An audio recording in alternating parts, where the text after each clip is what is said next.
ကျွန်တော်လူမျိုးကြီးမဟုတ်ပါဘူး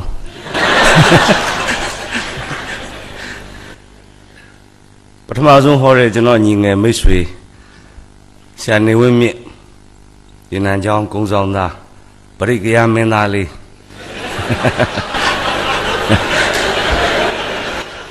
ကောင်းလိုက်တာဆူသွားတာရကြီးသူတွေရောမန်းတောင်လက်ရာတွေရောရုပ်သေးပွဲသွားရအောင်ပရိကရမင်းသားလေးကအဲ့ဓာတွေဆူသွားမှသဘင်ပညာရှင်ကြီးဥရွှေတောင်ညိုသားဘာဆိုမှန်းကိုမသိဘူးဆက်ပြီးနားထောင်လိုက်ပြန်တော့မကျူးကျွန်တော်ကခါရီသူ့ချစ်စနိုးနဲ့ရွှေကျူးလို့ခေါ်တယ်မကျူးကလည်းသူ့စာမျက်နှာတွေစာမျက်နှာ၅ခုပြသွားတယ်ကျွန်တော်လည်းမျက်စိကိုတော်တော်ကိုလဲသွားတယ်ကျွန်တော်ကျွတ်အိတ်မြင်ရမလားတဘာဝဘေးအန္တရာယ်လားအမျိုးသားအမျိုးသမီးဝါဒီလားအချစ်လားနောက်ဆုံးကြတော့မှ तू ကတပင်းညိုကြပြရွတ်ပြီးအဲ့ဒါကိုအတန်ထည့်ပြီးတော့ဆရာဆိုပေးပါဆိုပြီးတော့အဲ့ဒါကျွန်တော်ထင်တယ် तू ကလုံးဝဒါပရဟိတစိတ်ဓာတ်အပြည့်ရှိတဲ့သူလို့ကျွန်တော်သတ်မှတ်လိုက်အဲ့တော့လေဟုတ်တယ်ဗျညနေကဟောညနေလားကျွန်တော်မျက်စိတွေလဲနေတဲ့ခါကျလဲပုံများဗျတကယ်ဖြစ်ပုံမင်းညကျွန်တော်တို့ဆရာဥဒိပအိမ်မှာကျွန်တော်တဲပါတယ်အဲ့မှာကျွန်တော်အိတ်ခမ်းကြီးရောင်ပြီးတော့ပြောတယ်ဆရာကြီးလို့ကျွန်တော်တို့ဖျောင်းနိုင်လေး၃နိုင်နဲ့မိကျစ်ဆောင်ပေးထားတကယ်လား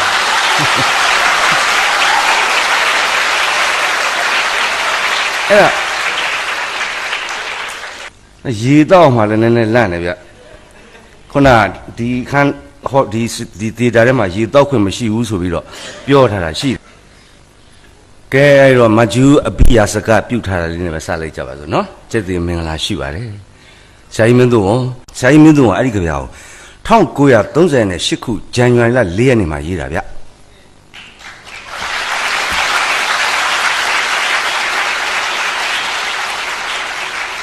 နောက်10နှစ်တိတိကြာတဲ့ဒီနှစ်48ခုနှစ်ဇန်နဝါရီလ4ရက်နေ့မှာ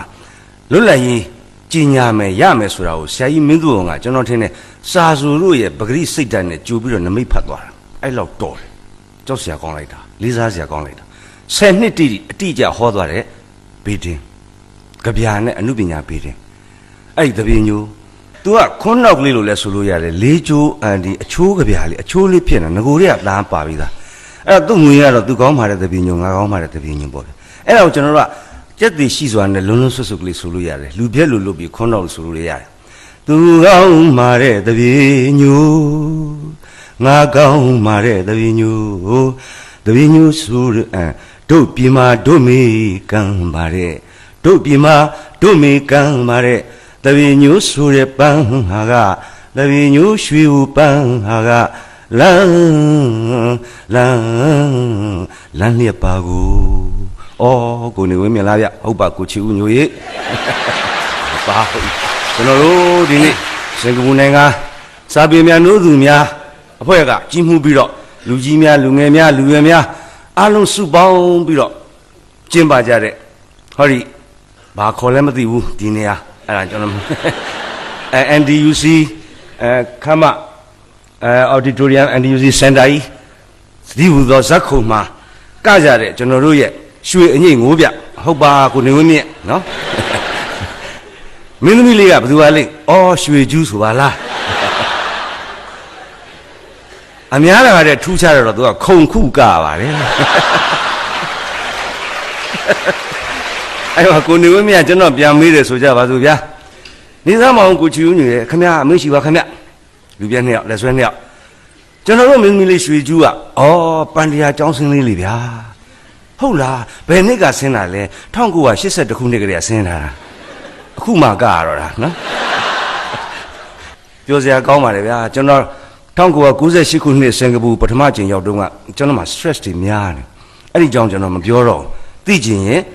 The Zin magazine အခုနောက်ဆုံးထွက်တာဝယ်ဖတ်ကြည့်ပါကျွန်တော်ရန်ကုန်မှာတော့ဆရာကောင်းမြတ်တွေကိုစာမှုမပေးလိုက်နိုင်ပေမဲ့တစ်ဆင့်ကျွန်တော်ဟိုရောက်တော့မှလှမ်းပေးပါတယ်နော်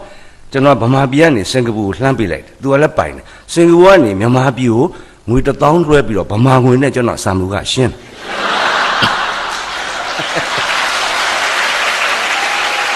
ဒါစားမရှိဘူးကျွန်တော်လက်ခံပါတယ်ဒါပေမဲ့အခုလိုလူသိရှင်ကြား The Zin Success Magazine ကိုဖတ်ကြည့်ပါလို့ပြောတဲ့အတွက်တော့ကော်မရှင်ကကိုဒေါ်လာနဲ့ပေးရဒီရိုးရွှေပန်းဟာကလမ်းလျက်ပါကိုဘာမလျှော့လေးနဲ့လာတော့မကွက်ရွှေဘိုးလေးယူကအသွေးလေးယူကအသွေးလေးယူကအသွေးလင်းကျက်ကဲဆောကွင်းထက်မှတူပျော်ပျော်နဲ့ပြီးတော့ရီရောမှန်းငါပရောင်နီမအောင်စီရွမ်းရအောင်တပည့်ညိုးရွှေကိုပန်းတပည့်ညိုးရွှေကိုပန်းရဲ့နဲ့မြန်ညာစုလေးဤရာချမ်းအတန်းကြီးကတ်နေရတာတိုက်တော့လေရေခဲရေဘာအပူးမှလည်းမပါဘူးဒီထဲဒါကကျွန်တော်ပြောတာနဲ့ပေါက်ကရီရှောက်ပြောနေတာတကယ်ထည့်ပြင်းလည်းပိုကောင်းတော့မြန်မာပြည်မှာတော့ကြုံမှုတယ်ဗျကြပြဆရာသူရဆိုတာလုံးဝသူကမတော့မစားရရှာဘူးသူ့ရှိမှတက်တဲ့စာရေးဆရာတယောက်ကအင်မတန်တောက်တယ်ကျွန်တော်မဟုတ်ပါဘူးနော်တကယ်ကျွန်တော်သူ့ကိုဘယ်လိုလုပ်ပြရဆိုတော့ပြိဿလည်းမရင်းမိအောင်ဆိုတော့ရဲစည်းတင်နဲ့အာတွက်အောင်ဆိုပြီးတော့ယူနီချမ်းခရဒံခရနဲ့ယူနီချမ်းပကံလုံးနဲ့တင်းပေးထားတယ်တင်းပေးတာအဲ့ပထမစာရေးဆရာတောက်ပြီးတော့မူးနဲ့ဟောပြီးတော့နည်းနည်းကြိုင်ခဲ့တယ်ဆင်းသွားကိုသူရဆိုတာတက်လာပြီးတော့သူလည်းယူနီချမ်းမှလို့တောက်တာအရက်တွေပါဇက်ကထွက်သွားတယ်ကြုံမှုတယ်ကျွန်တော်တို့မြန်မာပြည်မှာလုပ်တဲ့စာပေဟောပြောပွဲတွေမှာအဲ့လိုရေစရာကောင်းတဲ့ချစ်ချင်စရာကောင်းတဲ့လွဲချော်မှုအမှားလေးတွေအများကြီးတွေ့ရတယ်ကျွန်တော်ဒီမလားလုံးကမြောင်းမြဇေယမတနီပရိယတ္တိစာတင်တိုက်85နှစ်မြောက်စာပေဟောပြောစာလုပ်တယ်ကျွန်တော်ကဓမ္မစာပေပညာရေးတော့ဗျာကျွန်တော်ကလာဟောလက်ဆိုပြီးတော့တကူတော်ဟောရတယ်ပထမရက်ကဆရာနာနာသိန်းစံဒုတိယရက်ကျွန်တော်မြောင်းမြပရိယတ္တိစာတင်တိုက်ကြီးရဲ့ကျွန်တော်တို့ဓမ္မယုံကြီးလည်းညပရိသတ်ကလည်း3000လောက်ရှိတယ်ပြည့်ဒါပေမဲ့ဒီလိုခုံမဟုတ်လူသေးတာမဟုတ်သူကအောက်မှာကျမ်းပေါ်မှာကော်စောတွေခင်းပြီးကျမ်းပေါ်မှာထိုင်ရတယ်ကျွန်တော်ကလည်းကျမ်းပေါ်မှာပဲနေရတယ်တူတူပြီးတော့ဒီဘက်မှာစာချဆရာတော်ကြီးကထိုင်နဲ့ထိုင်ဒီဘက်ကစာသင်ဆရာတော်ကြီးတွေခုံနဲ့ထိုင်တယ် stage မရှိဘူးဒီလို stand လေးတင်ထားတယ်ကျွန်တော်ကပြိသက်ကိုကြောပေးပြီးတော့ဆရာတော်ကြီးကိုလက်ကိုချီထားတယ်ခဏနေတော့အတန်ထွက်လာတယ်ဗျပုပ်ကူမမြင်ရအောင်ဒီဘက်ကလိုဟိုဘက်ကလိုနဲ့ပြိသက်တို့မကြာမီဓမ္မစာပေဟောပြောပဲစတင်တော့မှဖြစ်တဲ့အတွက်နေရာယူကြလော့ပြိသက်ကမေတ္တာရက်ခံတာမဟုတ်အမိန်ပေးတာနေရာယူကြလော့ဘသူပါလိနောက်ကြတော့ထွက်ချလိုက်ဦးစင်တပါအခမ်းအနားမှုကဦးစင်းဗျဒါမျိုးလဲကြုံရပါတယ်တကယ်တပြည့်တော့ကြုံနာပါဗျာ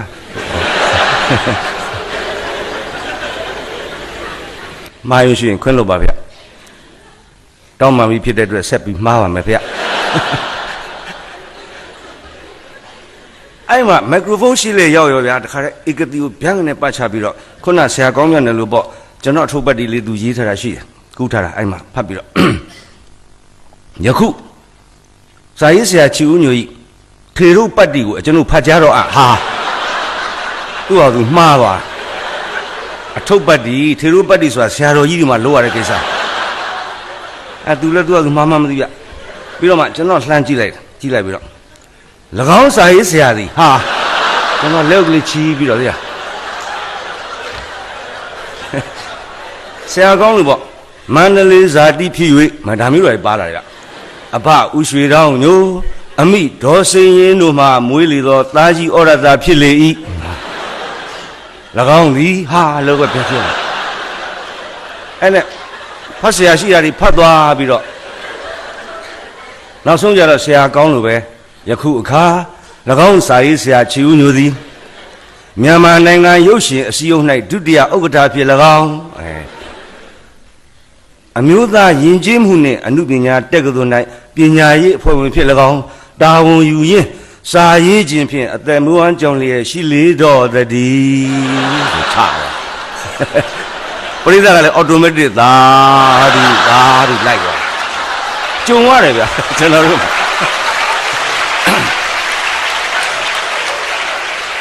ကျွန်တော်လည်းဦးကြောင်ကြောင်ဖြစ်သွားတယ်ဗျငါထုတ်ပတ်တီရောဟုတ်ရဲ့လားပြ ပြောရင်တော့ကျွန်တော်ထုတ်ပတ်ဒီထဲမှာဒီဖုန်းတော်ကြီးပညာသင်ကြားရေးကျောင်းချီဦးညိုဖောင်ဒေးရှင်းလည်းတခါမှလှူခဲ့တာမဟုတ်ပါအဲ့ဒါမျိုးလဲကြုံရတယ်ဗျတခါသားကြတော့လဲမြို့ဝကျွန်းပေါ်ဒေသကြာပါပြီအဲ့ဒါတော့5-50နှစ်ရှိပါပြီဒီကျွန်တော်တို့ဟိုဘက်ကန်းကိုကူးပြီးတော့တခါမော်တော်နဲ့သွားပြီးတော့မှဆက်လေပဲ့တောင်လေးနဲ့သွားအိုးတခါမှမလုပ်ဘူးတဲ့ရွာလေးဆက်လေလေးကပ်ပြီးတော့ခုနတရားလေးနဲ့ကူးညဟောပြောပဲလုပ်တော့ခဏနဲ့ဟိုဗျမီးလေးကလည်းမကောင်းအဲ့မှာညကလည်းချမ်းတော့ကျွန်တော်လှည့်မရောက်ခင်ကျွန်တော်ပွဲစည်းတန်းလေးသွားပြီးမီးလုံပွဲစည်းတန်းလည်းထွက်သေးတယ်ဆိုင်ကလည်း3ဆိုင်ပဲရှိတယ်အဲ့ဒီမုံလီမယားရဲ့ကောင်းချင်းကြည်တော့ရဲ့မုံလီဝေရဲ့ဒါပဲမှတ်မိတယ်အဲ့မှာကျွန်တော်မီးလုံနေနေကျွန်တော်နောက်ကအတန်တန်ကြားလိုက်ရတယ်အဲ့လမ်းလေးမှာဟဲ့ရန်ကုန်မြို့ကြီးကစာရေးဆရာတွေလာတယ်လို့ငါကြားတယ်အဲ့ဒီစာရေးဆရာတွေထဲမှာစာရေးဆရာတွေလာတာချီဦးညူနဲ့လာတယ်လို့ငါကြားတယ်ဟဲ့ဟာဖွားကြီးတယောက်ရတာဟာကျွန်တော်ပြိဿပဲဝမ်းသာရလှည့်ပြီးအဖွားချီဦးညူကျွန်တော်လေးဆရာကြည့်ပြီးတော့ဟာလူပါလားဘာလို့လဲမှမသိ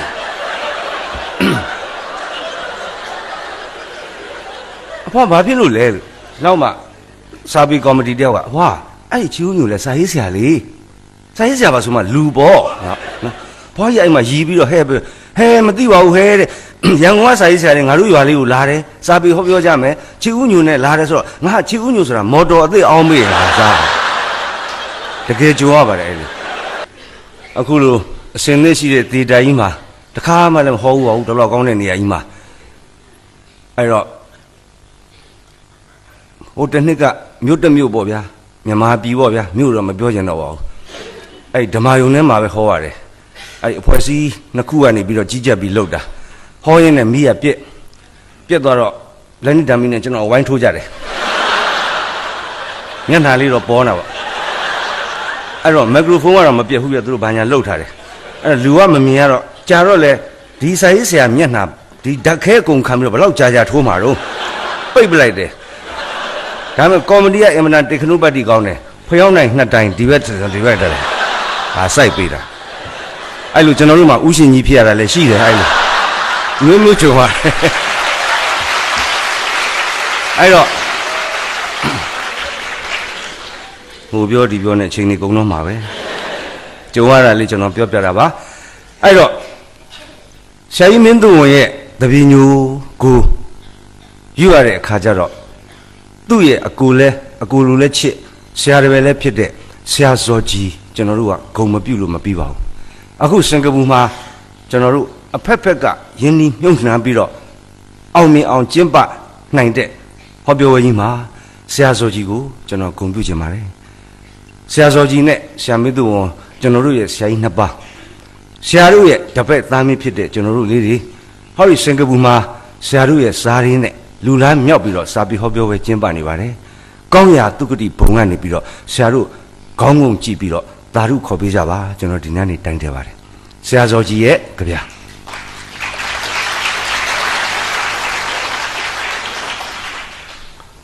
တို့တိုင်းပြည်ရတဲ့ပုံကိုယ်တွေရှိပါလိမ့်မယ်များစွာသောကြဗျာတွေကကျွန်တော်ဒါလေးကိုရွေးကြတာအကြောင်းရှိပါတယ်ဘာကြောင့်လဲဆိုတာယူရင်းပေါ်လာပါလိမ့်မယ်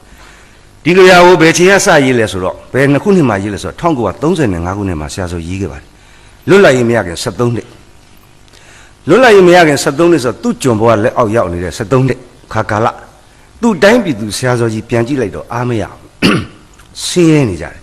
မွဲနေကြတယ်ဘာမွဲလဲအသိဉာဏ်မွဲတယ်ကိုချင်းတရားမွဲတယ်လွတ်လပ်လူစိတ်တွေမွဲနေတယ်ငွေကြီးလဲမွဲနေစီးပွားရေးလဲမွဲဆင်းရဲတက်တွေရှည်ကြပြီးတော့တမွဲမွဲဖြစ်ပြီးတော့လုံလဝရိယတွေလည်းမွဲပြီးတော့အပြင်းထူပြီးအိပ်ပျော်နေကြတယ်အဲ့ဒီလူတွေကိုဆရာဇော်ကြီးတွေ့လိုက်တဲ့အခါမှာသူ့တိုင်းပြည်သူအားမလို့အားမရနဲ့ဆရာဇော်ကြီးရေးလိုက်တဲ့တို့တိုင်းပြည်ဖြစ်ပါတယ်နားဆင်ကြည့်ပါဘယ်ဟာစလဲဆိုတော့3ပိုက်ပါပါတယ်ထလော်မြန်မာအိုမြန်မာတို့ထလော်ဆိုတော့ဒါအိပ်ပျော်နေတာသိကြပြီလေနော်ဆရာဇော်ကြီးနှိုးပြီထလော်မြန်မာအိုမြန်မာတို့ကျွန်တော်လည်းဆရာဇော်ကြီးနှိုးတော့ထားတယ်ပေါ့ဗျာမျက်လုံးလေးပုတ်တက်ပြီးတော့အိတ်ချင်မှုလူနဲ့မြန်မာပြည်ပြီးနော်တို့ရွာတို့မြေတို့ရွာမြေဝယ်ဇေဒီစဘာများလဲများဟာဟုတ်ပါတော့ဗောဆရာကျွန်တော်တိုင်းပြည်ဇေဒီစဘာရွှေဝါရောင်အစိမ်းရောင်များလဲများဟုတ်ပါဆရာကြီးချစ်လိုက်တာကျွန်တော်တိုင်းပြည်တက်ကြွလာပြီဇေဒီစဘာများလဲများပါလေလဲတမွဲမွဲနဲ့ဟမ် Siale. Channel Tejo Mama Jangu, low telabi. Nyavali let the Moemoni, Singha, Kala Jalin, Yasagamu, the New Patomi, Mount Jonu Jonia, Lele, Dwale, Masalia, one more, Swami Amatin and Shimidi. Ah, say yes, that's ya.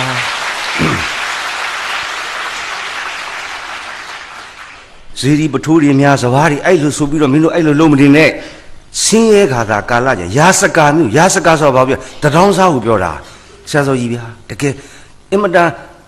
So needed, pin needed, merely to go, poor, not to look out. Yaskaso about it, Dronza, Lepian can down away, Bivao, Hayalavi, Hasavi, Bivao, Hayalavi Savi, Bivao, at Retere,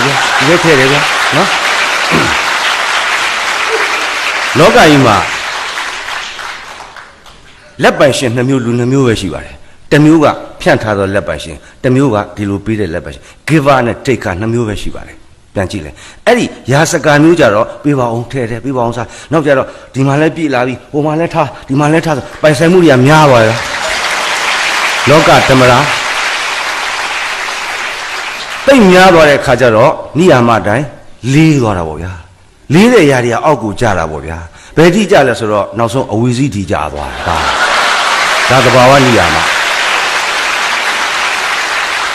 The Sonoru. Give Variaro, Pira Duriaro, a Janyan Pime, Season Usa Pime, Togu Pime, Pina Pime, then nang the lot, Loka you pipin it. Adi Pire Lepansinero, Pilumaga, Pilu Aji de Kaja, Druma Pam Shiro.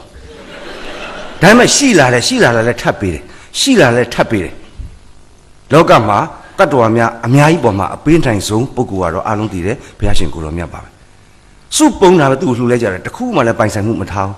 I don't Bob will dead like a Betty and Neighbor, be loyal. Kisa Diablo. Siazo Yore, Yasakamu. Sega Kalaja and Yasakamu, the new unit. But told me among Jonju, Jonia, Lele, Valia, Masalia, one more year, Swami Amatin and Shimiri. Ha, Sial, yes, said that. No one who be Elone or Magomza. Dovisia, Yama Bibi, Pia Amen. Pia Ele, Maya, who do there by Senure. Hello, Mima, O Mimaru, Hatabiami. Do you are me way? Ye chu thoya, me chonka, thin and chubia, Mialamai, ha, natural resources, hope by the was ya. Ye do ying, I see the Yadu, Numu Sound, see the Penia Badum, and Basam, a contract the body to later, says Yera Himbia. Ye chu thoya, me chonka, thin and chubia, Mialamai. Gisancho Tandy. A cook, Miss Mia, she needed Singapore, the Nazia de Gona, Baham treasure. Sing who about her, Lou Betwete, no? Any Lou behind a bomb like that, do our resources beyond look like that. But now they gone and sing who, Yadu, so let them move where she shall. Bama to me, no me, a cook down my Bili Valia, who Malaysia and even Lowlands will do ye better than the old method. A pepper got the Nazia gone. Now the Nano Janosia, gone, my lady, Lala, a low way.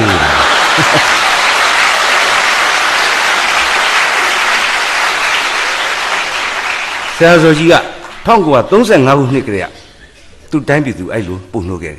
You should tell me Chongani, thin and Chubia, Mialamai. Miavali let the Moemone, Singha, Kala Jali, Minamia, Masaya, you Dora Pita Pimidi. Ah. Patama Baidunga, Yasaka, Dudia Bajara, Pita, Busodavi, Dovisia, Amen, Maya, Senore. Talo, Mama, Talo, I'm a pioneer. Masho Luna, Duga Savi, Naga Alu, Leyu Miamia, Miamiamia, Son Sognali lo. Ime Ia Baduyale, Iazawa Baduzale, Talo Town, Polo Lunga, Yanshi Pan, the one to say, Nizidri, so sort of Dicada. Tongo Tunzena, Lula Imiagan Sadoni Nya, Sirena, Tamari, Dila, Ajire, Poku Yimiajaro, a soya Jew, Mintabilo, time you, I look big. General Jesus Salumako Mau. Pandidore and Lupina, General I look Kansava me. Gomi, says Ojibio, Sai Mendo, Piambiro, Pianflea Ome. No? Tuadria Lelo. Bajole, and Lupina, Pandidumia, General Lupina, Kanzani. Kanzadumiaga, Belu, Kanzamless, where I go, General. Nenelli Nibilamia Luchinova, say hello Damubao, General sharing Lugdava. No? Guru is silly with Piambiro, Similuli, less on Pirava. ဆရာစောကြီးကဗေဒလန်းကြပြရေးခဲ့တဲ့အပုတ်40အဲ့ဒီကတပုတ်သောကြပြကိုစာရေးဆရာမကြီးဒေါက်ခင်နှင်းယူကအင်မတန်ကြိုက်တယ်ထို့ကြောင့်သူ့ဝတ္ထုထဲမှာယူသုံးလိုက်တယ်သူ့ဝတ္ထုထဲမှာဒီကြပြကိုတချင်းလုပ်ပြီးဆိုမဲ့သူကအငိမ့်သမားလေးမတ်ဗေဒအဲ့ဒီမတ်ဗေဒကိုတက္ကသိုလ်ကျောင်းသားကြီးကကော်လီဂျင်နေဝင်ကကြိုက်မတ်ဗေဒကကော်လီဂျင်နေဝင်ကိုပြန်ချစ်တယ်မင်းသားမင်းမီချစ်ကြတယ်ဒါပေမဲ့လက်မခံရဘူးထင်းတဲ့အတိုင်းပဲမင်းသားကအငိမ့်သမားလေးချစ်ပေမဲ့မယူနိုင်တဲ့အတွက်သူနဲ့အလွှာချင်းတူတဲ့တထေးသမီးဘေဘီနဲ့ယူလိုက်တယ်မတ်ဗေဒအသေးကွဲပို့ပြီးအသေးကွဲရတာကအဲ့ဒီတထေးသားကိုစောထွန်းနဲ့မမခင်မနဲ့လက်ထပ်တဲ့ညအဲ့ဒီမင်္ဂလာဥ reception channel မှာလုပ်တဲ့ပွဲမှာအငိမ့်ငှားတဲ့အငိမ့်ကမတ်ဗေဒအငိမ့်ဟိုမှာအသစ်ဆက်ဆက်သူတို့သားသူတို့မိမိရဲ့ချစ်သူဟောင်းအပေါ်ကမတ်ဗေဒဖီးလိမ့်ပြင်းစင်ပြီးတော့အငိမ့်သမားလေးဖြစ်နေကရအောင်ဒီထဲမှာအသက်ရကွဲကျင်နေပြီဒါပေမဲ့မတ်ဗေဒအဲ့ဒီကွဲကျင်နေတဲ့နှလုံးသားဓာတ်တွေကိုဖိနှိမ်ပြီးတော့ဘယ်လိုဆက်ပြီးလုပ်တယ်လဲအဲ့ဒါလေးကျွန်တော်ပြောပြရင်ဆရာစောကြီးရဲ့မူရင်းကြဗျာစာရေးဆရာမကြီးဒေါက်ခင်နှင်းဝတ္ထုရဲ့ယူသုံးတယ်အဲ့ဒီဝတ္ထုကိုရုပ်ရှင်ဒါရိုက်တာကြီးဦးချစ်ခင်ကယူပြီးတော့ရုပ်ရှင်ရိုက်တယ်ကော်ဂျင်နေဝင်မြတ်လေးជីជីသေးဘေဘီနဲ့နောက်ပိုင်းကျတော့စိုးသူတို့သူလားမသိဘူးနော်ဗီဒီယိုရိုက်အဲ့ဒီမတ်ဗေဒအသေးကွဲပြီကတော့ကရတော့မယ်ဒါပေမဲ့သူ့မှာလောကဓာတ်ချက်တွေလှိုင်းနေဘလောက်ပဲကြုံရမတ်ဗေဒလေးပါကျမဘယ်တော့မှအားမလျှော့ပါဘူးရှင်းဆိုတဲ့မင်းကလေးရဲ့ဇွဲအားမောင်ကိုជីជីသေးကမတ်ဗေဒဖြစ်နေကိုစားပြီးဆိုပြီးသွားတာအဲ့တော့ဒီမှာရှိတဲ့ကျွန်တော်ရဲ့ငယ်သောသမီးရွယ်ညီမလေးရွယ်ဒူမရွယ်အထူးသဖြင့်မင်းကလေးတွေပေါ့မတ်ဗေဒလေးတို့အဲ့ဒီမတ်ဗေဒဟောက်လို့အားတင်းခဲ့ပါတယ်အဲ့လိုအားတင်းနိုင်မှုအတွက်ကျွန်တော်လက်ဆောင်လေးဒါလေးကိုပေးခြင်းဖြစ်ပါတယ်ဒီကြပြာကိုတချင်းဖြစ်အောင်အတန်သွင်းလိုက်တဲ့သူကစန္ညာဥချစ်ဆွေဖြစ်ပါတယ်တို့ကြောင့်ဆရာစောကြီးဒေါက်ခင်နေယူစန္ညာချစ်ဆွေဒါရိုက်တာဥချစ်ခင်ကော်ဂျင်နေဝင်မြတ်လေးជីជីသေးစတဲ့အမှုပညာဖန်တီးခဲ့တဲ့သူကြီးများကိုပူဇော်သောအဖြစ်ဂါရဝပြုသောအဖြစ်ကျွန်တော်ဒါလေးတစ်ခုဆိုပြီးလက်ဆောင်ပေးပါမယ်ညူပြာပြာလရာရင်ချီလှိုင်းတရားဗေဒတဲ့လှိုင်းတရားစင်မတ်ဗေဒလေးလေဗျာမြို့ဝကျွန်းမော်ဒေသညူပြာပြာလရာရင်ချီလှိုင်းတရားဗေဒတဲ့လှိုင်းတရားစင်အစင်ဆိုတော့တက်တာတာပေါ့ဗျာမထင်လိုက်ပါနဲ့ဆေးရလည်းမသက်သာဘာကြောင့်လဲအုံးလေကျွေးရေဘောလောမျိုးစုံလို့လားမတ်ဗေဒတက်တောင်တက်တာလေးလှိုင်းစီဆင်းသွားတာဟိုဘက်ကအုံးလေကြီးကလည်းကျွေးလာတယ်အစင်းနဲ့အလားတွေ့ပြီဗေဒနမအထွေးအုံးလေကျွေးသူနဘေးဆောင်းငယ်ရသည်ဟာအုံးလေကျွေးနဲ့ဆောင်းမိပြီအုံးလေကျွေးကြီးကဆောင်းပြီးတော့သူ့ဟာသူဆက်ပြီးတော့မျောမတ်ဗေဒလွတ်မြောက်ပြီမထင်လိုက်ပါနဲ့哦နောက်တစ်ခုပြဿနာထပ်တက်ပါတယ်လောကရန်တရားပြနေတာဆောင်းငယ်လည်းမသက်တာဗါတယ်လေဆောင်းငယ်လည်းမသက်တာနောက်တစ်ချီဒီတလုံးကဖုံးလိုက်ပြန်ရာလှိုင်းကြီးကထပ်ပြီးတော့ဖုံးလိုက်ပြီးမတ်ဗေဒမြုပ်သွားပြီမြုပ်လေပေါ်မလားမတ်ဗေဒအလှအာယူပြီးတော့ပြန်ပြီးတော့ရုံးကန်လိုက်တယ်တလန်ဝါလှိုင်းအကြွပေါ်လိုက်ပြန်ရာဟာမတ်ဗေဒလေးပေါ်လိုက်ပြန်ပြီခဲရောင်မွေလေးနဲ့တလူလူနဲ့လောကဓာတ်အန်ခဲပြီးတော့ဓာန်တွေကိုလှိုင်းလို့သူချွဲဖြတ်နေမတ်ဗေဒအလှတလန်ဝါလှိုင်းအကြွပေါ်လိုက်ပြန်ရာပေါ်ပြန်လဲမသက်သာဘာကြောင့်လဲချောင်းအဆွဲမြောင်းငယ်တဲ့ကဘဲထွက်လို့လားဘဲဥကတရား200မတ်ဗေဒကတပင်တဲ့အရက်ခံခံလို့ဗေဒပြန်အငုခဲပန်းလဲပဲဘဝအမောတွေပြင်နေရပါစေ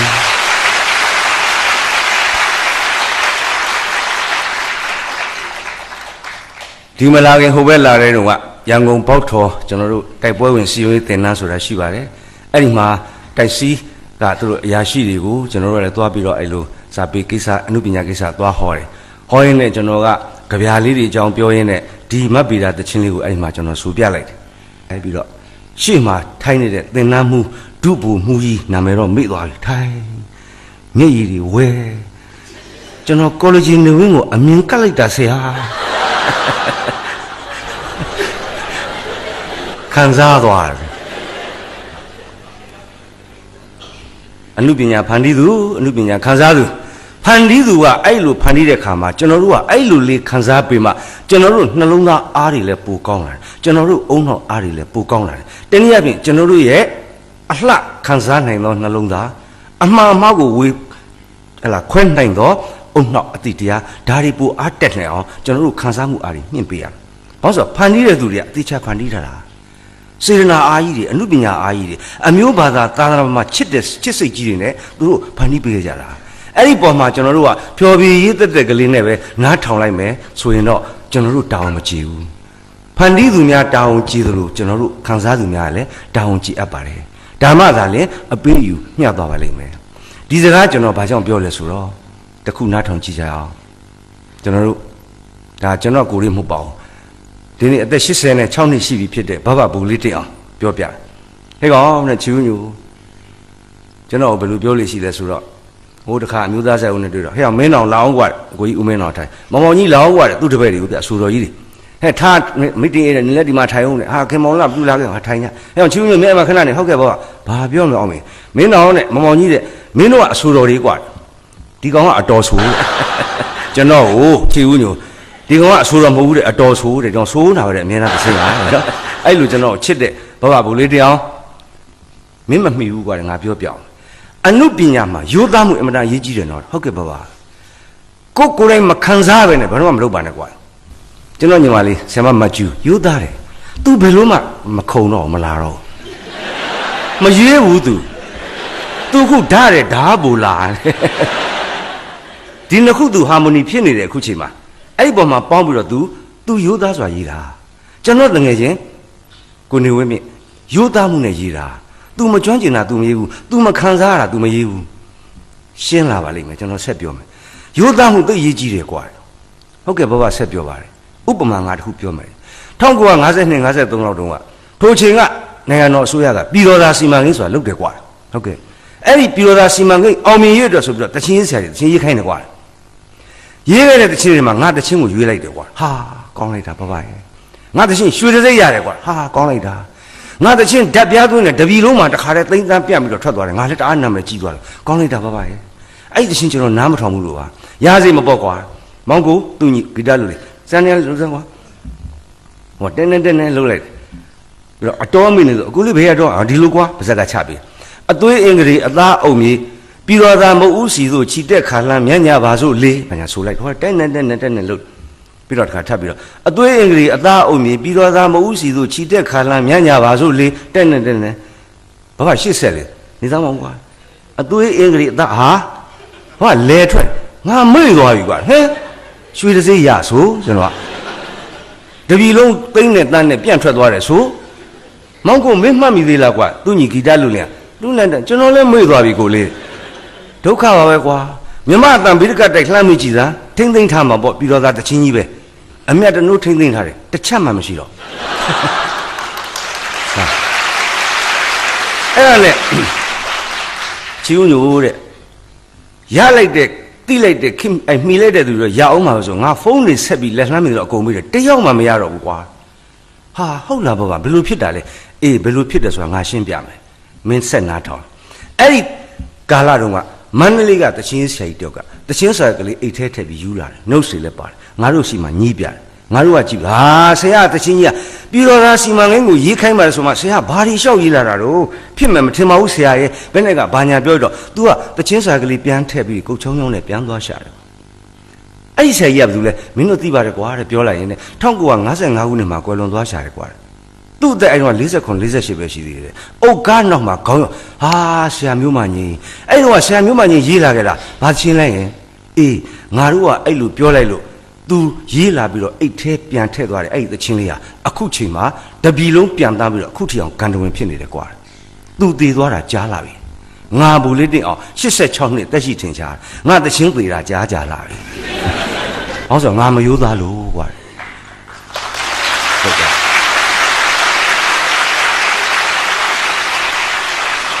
ငါကကွာတဲ့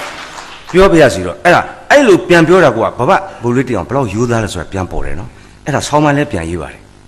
သူ့အဖြစ်သူ confession အကုန်ပြန်လုပ်တာငါမယူသားခဲ့ဘူးကွာငါကရွှေစိတ်လိုချင်တယ်ငါပထမလိုချင်တယ်နာမည်ကြီးရင်တဲ့တွေ့အဲ့ဒီပြည်တော်သားစီမံကိန်းထဲမှာဘာတွေထည့်ရမလဲဆိုစာအုပ်တွေဖတ်ပြီးတော့အဲ့ဒီထက်ကစကလုံးတွေငါအတုံးလိုက်တိလိုက်အကုန်ပြုတ်ထည့်တာကွာရပြီပေါ့ကွာတဲ့ငါတဲ့ဒါမဲ့မောင်တဲ့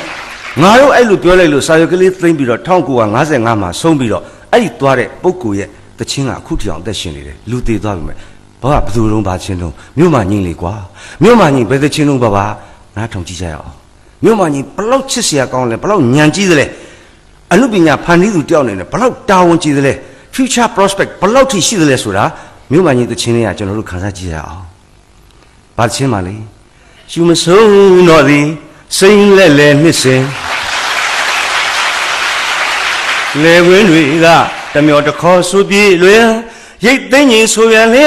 ဝိမဲ့ရွှေစိန်ဤလိုပင်စဘာအနှံတွေနဲ့အသီးတွေတမ်းများအောင်မြင်ပထမတပိုက်ပဲရှိသေးတယ်အတုံးလိုက်တက်လိုက်တခုမှမပါဘူးအင်မတန်လှလှပပဖွဲ့သွားတယ်ရှုမဆုံးတော့တဲ့စိမ့်လက်လက်လေကွင်းတွေညှို့ပြီးတော့အမလေးပန်နိုရာမာချစ်စရာကောင်းတယ်ကျွန်တော်တိုင်းပြီတမျောတခေါ်ရိတ်သိမ့်ကြီးဝိမဲ့ဟာရွှေရောင်အစိမ်းရောင်စဘာအနှံတွေနဲ့အသီးဒါကဘာပြောလဲကျွန်တော်တို့တိုင်းပြည်ကျွန်တော်တို့လူမျိုးလူဖွဲ့စည်းတစ်ခုရဲ့အရေးကြီးသောပဓာနအင်အားကြီးတစ်ခုပြောလိုက်တယ်။ဘာလဲလေသမားတနည်းအားဖြင့်ကျွန်တော်တို့စိုက်ပျိုးရေး agriculture cultivation ဒါကိုပြောတယ်။လေသမားအကြောင်းပြောတယ်အတုံးနဲ့တိလိုက်မပါဘူး။ဒီနေ့ခေတ်စားနေတဲ့စကားလုံးနဲ့ globalization စကားလုံးနဲ့ပြောမယ်ဆိုရင်ဒါဟာ first wave ပထမလှိုင်းကိုမြို့မှန်ကြီးပြောသွားတယ်လူဖွဲ့စည်းရဲ့ပထမလှိုင်းဆက်ပြောတယ်မနေ့ခင်းစိတ်ရွှင်လမ်းကြစီဆွဲငင်ဩသံတွေ့နာပြောကြည်လင်လုပ်ငန်းကိုကိုစီဝဲဆက်ယုံကြည်ငယ်ရတွင်ကြီးရတခွင်းကအယောင်းဝယ်ဆုံးဆန်းသာစီပင်ဒုတိယပိုက်ကြဘာဆက်ပြောလဲစက်မှုလက်မှု industrialization trade ကိုပြောသွားတယ်တနည်းအားဖြင့် second wave လူဖွဲ့စည်းတစ်ဆင့်တက်ပြီမြို့မှကြီးပြီးတော့ဘာဆက်ပြောလဲလူချွန်လူကောင်းများတို့ပေါင်းစုအားတွင်ချွန်နဲ့ဆိုတာ sharp ဖြစ်တာ bright ဖြစ်တာ intelligent ဖြစ်တာ intellectual ဖြစ်တာချွန်နဲ့သူမှသာလင်ထိုးပေါက်နိုင်တာပေါ့အတုံးကြီးနဲ့ဖောက်ဘယ်တော့မှမပေါက်ရှင်းရှင်းလေးအဲ့တော့အဲ့ဒီပညာနဲ့ဆိုင်တဲ့သူကိုဆရာမျိုးမင်းကလူချွန်းလို့နာမည်ပေးလိုက်တယ်ဒီဘက်ကျတော့လူကောင်းဘာလဲအကျင့်သီလကောင်းတာကိုကျင့်တရားကောင်းတာခံယူချက်ကောင်းတာသူများကိုကူညီခြင်းတာအနစ်နာခံတတ်တဲ့စိတ်အကောင်းမြင်တဲ့စိတ်ဖွင့်ထားသောစိတ်နော်ခုနကိုယ့်အတွက်အခွင့်အရေးမယူတဲ့စိတ်အဲ့ဒါလူကောင်းအဲ့ဒီခြုံရင်းနဲ့ကောင်းခြင်းဒါကိုပါဠိလိုပြောမှဆိုရင်ခြုံတယ်ဆိုတာဝိဇ္ဇာကောင်းခြင်းဆိုတာစရဏဝိဇ္ဇာစရဏသမ္မာနောမြတ်စွာဘုရားကုံတော်တတ္တယကုံတော်ပါတယ်မြို့မှာကြီးထိတ်ရနေယူပြီးတော့လူခြုံလူကောင်းတွဲလိုက်တာလူခြုံလူကောင်းများတို့ပေါင်းစုအားတွင်လူခြုံလူကောင်းတယောက်တည်းမလို့ချင်ပါဘူးတဲ့ပေါင်းစုအားမြို့မှာမိတ်ဆွေတွေကိုကြည်ညိုစွာမြင်လိုက်ခြင်းဆိုတဲ့ကွာမမြင်ရသေးဘူးဆိုတာသိတာတယ်ဒီမှာကြည်ညိုစွာမြင်လိုက်ခြင်းဗမာသားကောင်းများကိုအဆိုအတိအမှုနဲ့ပင်ယုတ်သေးခင်မင်းအတဲ့အလေးပြုလျက်ပဲစဉ်နောက်တစ်ပိုက်ဆက်လာတယ်တိုင်းပြည်ရဲ့အရေးကြီးတဲ့ကဏ္ဍတွေမြို့မှာကြီးလှလှပပပြောပြနေတယ်နော်ကစားခုံလွှားစွာအားပဲတွင်ဟာဒီနေ့လိုဘောလုံးမွေးတွေခေတ်စားနိုင်မြမြို့မှာကြီးသိရင်လောင်းကြီးတောင်ထည့်ရေးမလားမသိနော်ကစားခုံလွှားစွာအားပဲတွင်စံရင်ရင်မောင်းတန်းလိုက်လို့ရှင်ခင်မီကဘာကြည့်မြင်တန်မြန်ယောက်ျားပါသားပင်ကြည်သာဒီကလုံးဟာစကလုံးဟာပေါ့သေးသေးမဟုတ်ပါဘူး1992ခုနှစ်ကြာမှကျွန်တော်တို့စာအုပ်ထဲဖားတာကျွန်တော်တက်ကလေးလွယ်ကောင်းလွယ်ပါလိမ့်မယ်ဘူထရိုစ်ဂါလီကငတိကြီးကနော်အဲ့ဒီမှုကြီးက GLOBALIZATL globalization ဆိုပြီးတော့လုံခြုံရေးကောင်စီမှာပြောချလိုက်တာအဲ့ဒီအစတွင်ကျဲသွားတယ်မြို့မှန်ရင်1955ခုနှစ်တည်းပြောတယ်မြန်မာလိုပြောတယ်ကဘာကြည့်မြင်လှလိုက်တာဒါမြို့မှကြီးရဲ့ globalization ပဲကျွန်တော်ရောင်းတဲ့ထဲမှာလည်းအဲ့နာမည်နဲ့စာအုပ်ပါလာတယ်နော်ကြည့်ပါဒါကြော်ညာပြောင်းဝင်တာပါနော်ယူသားတာကောင်းပါတယ်နော်အဲ့တော့ဘာဘုံလေးတောင်ပြောလို့ကျွန်တော်ဆက်ပြီးတစ်ပိုက်ချင်းဆိုပြီးတော့ကျွန်တော်ခန်းစားကြည့်တယ်ဟုတ်ပြီခင်မီကဘာကြီးကြည်မြင်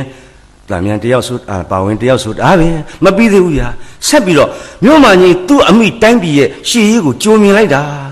လှည့်စင်အားအတုံးများတဲ့ပြင်ဟာကွတီနော်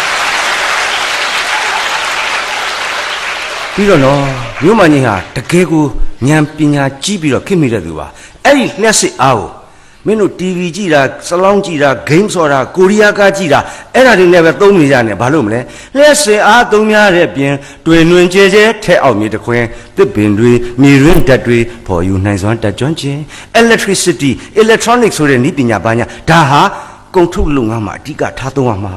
ဒီ luxurious type တွေမှရင်သုံးဖို့မဟုတ်ဘူးဆိုမြို့မှန်ကြီးထပ်ပြီးတော့ပြောခဲ့တယ်ခင်နော်တစ်ပင်တွေမြေရင်းဓာတ်တွေပေါ်ယူနိုင်စွမ်းတက်ကြွခြင်းပြီးတော့ဗာဆက်လာလဲကဘာမီပထူဝင်းကဘာသမိုင်းရာဇဝင်သုံးသက်လေလာလျင်ဟာသမိုင်းပါတယ်ဗျာပထူကြီးပါတယ်ဗျာသမိုင်းသိရမယ်ဘာကြောင့်လဲတခါကဒေါက်တာသန်းထွန်းကိုစာရေးဆရာကြီးတယောက်ကမေးဘူးတယ်ဆရာကြီးသမိုင်းဘာကြောင့်သင်လဲခင်ဗျဆရာကြီးကပြန်ဖြေလိုက်တယ်လေးလုံးမဲ့မအောင်လို့ဒါပဲသမိုင်းမသိရင်မယ်သမိုင်းကိုအလွယ်လွယ်ချေချေသိရင်ယူမယ် historical knowledge နော်ကဘာမီပထူပဲနော်နောက်ဆိုရင်နောက်နှစ်ဆိုရင်ကျွန်တော်အကြံပေးမယ်အမျိုးသားတွေကစာရေးဆရာဆိုင်ခန်းလိုက်အမျိုးသမီးတွေကစာရေးဆရာမှာစိုးမြတ်သူစားသူတို့လည်းဝတ္ထုတွေရေးထားတာလေသူတို့လာရင်သူတို့ကစာပေတွေကိုအပီဟောလိမ့်မယ်ကျွန်တော်တို့လာလို့အခုတချင်းတွေဆိုပြတယ်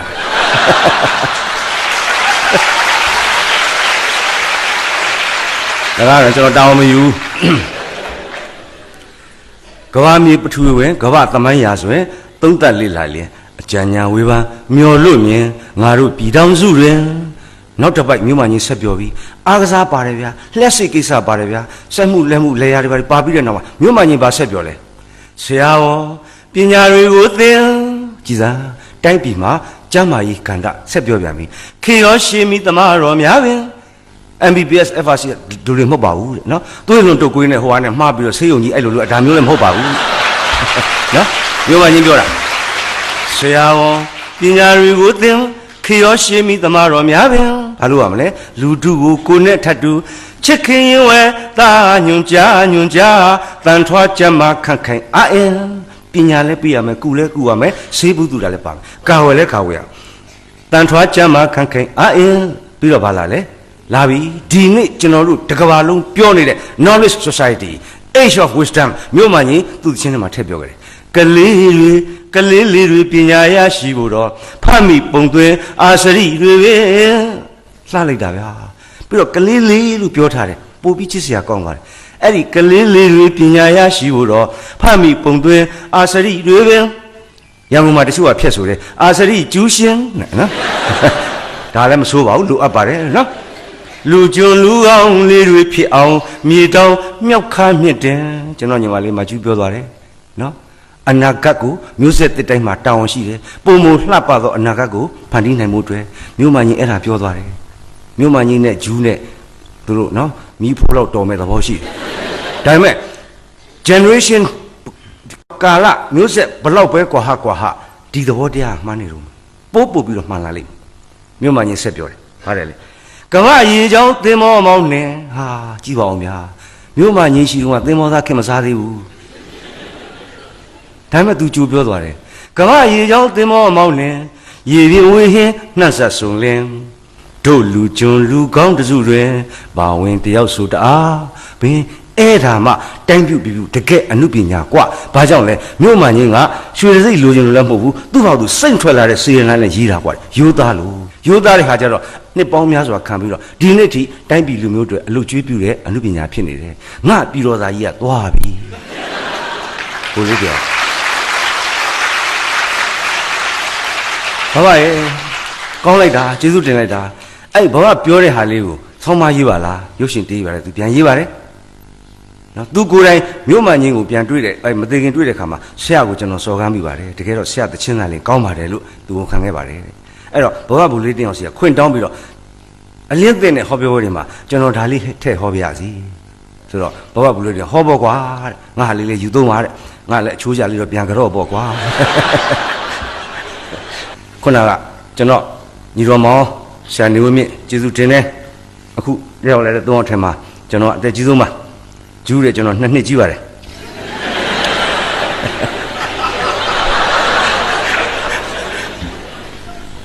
နောက်ထပ်တာရကထုဆောင်မရစေ alone say was as a gum, alone chisia gum, Ratari so loop. The Kuchino in Biobia. Japan kit, South Paya. Manali, Japan bonje. Manali music musari, Maniero, Sakai Dong, Pia, Bone Shaw, Sakai Jo, Sakai Suraha, General Harima, General Samai, Sai Samai, Dokin Sui, Mama Uyani Barakamia, Mama Jizu Bibi, Mayudi, Mataya Bibakamia, Samai, Sai Samai, Dokin Sui.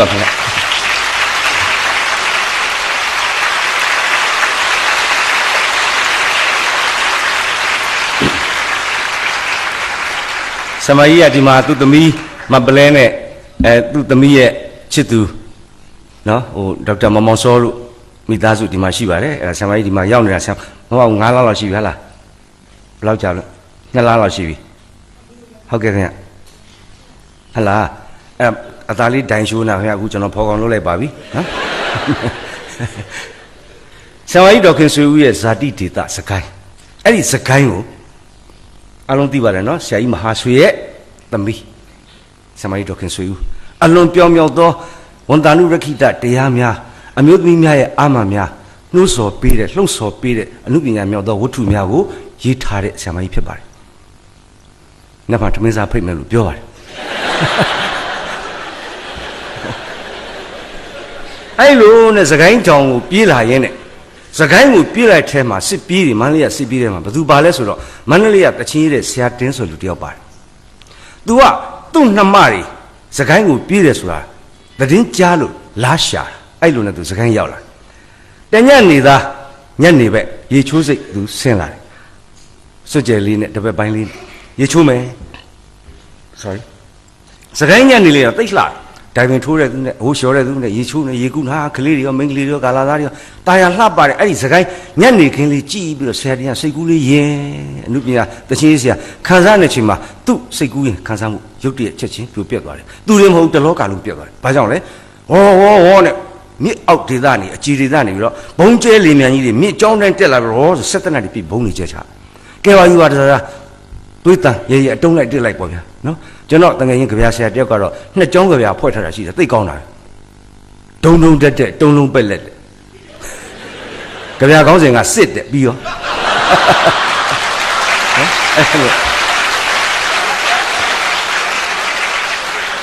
နော်3ကြောင်းကြပြပဲကြောက်ပါတယ်2ကြောင်းကြပြဒါမိတယ်ဗျာဆိုအကုန်ပါတာနော်အဲ့လိုပေါ့ဗျာဒုံလုံးတက်တုံလုံးပက်လက်ဖြစ်ရတဲ့ဟာကဘာပြက်ပြီးအနေထောင်ဖြစ်ပြီးခုနကဆရာတင်လဲတချင်းနဲ့ဆရာတင်လဲဒီရှင်မှာတခါတည်းပြေးမိပြေးရတန်းပြေးတာတောင်တော်ဖြတ်ပြီးတော့ကြောက်ချက်ကြပြန်ကြီးထဲမှာတင်းဝင်ပုံကြောက်ပြီးတော့ဟာအဲ့မှာရန်ငွေတွေရောရန်မုံတွေရောဖုံတွေဘာမြင်ရတော့ဗျာအဲ့လိုသူ့လိုပဲသူကြောက်နေတဲ့အချိန်မှာတုံလုံးဖြစ်နေနောက်တစ်ယောက်ကလည်းအဲ့ထဲစွတ်ပြီးပြေးဝင်လာသူ့ကိုတိုက်မိဟာကြောက်နေသူဖက်တာဟိုလည်းဖက်တာဟာကြောက်တယ်တယောက်နောက်ကြအိုးဆွဲတန်ကြားခုနကဖုံမှုန့်တွေရန်ငွေတွေအမောင်တွေလွင့်သွားတော့မှကြည့်လိုက်တော့မှလာ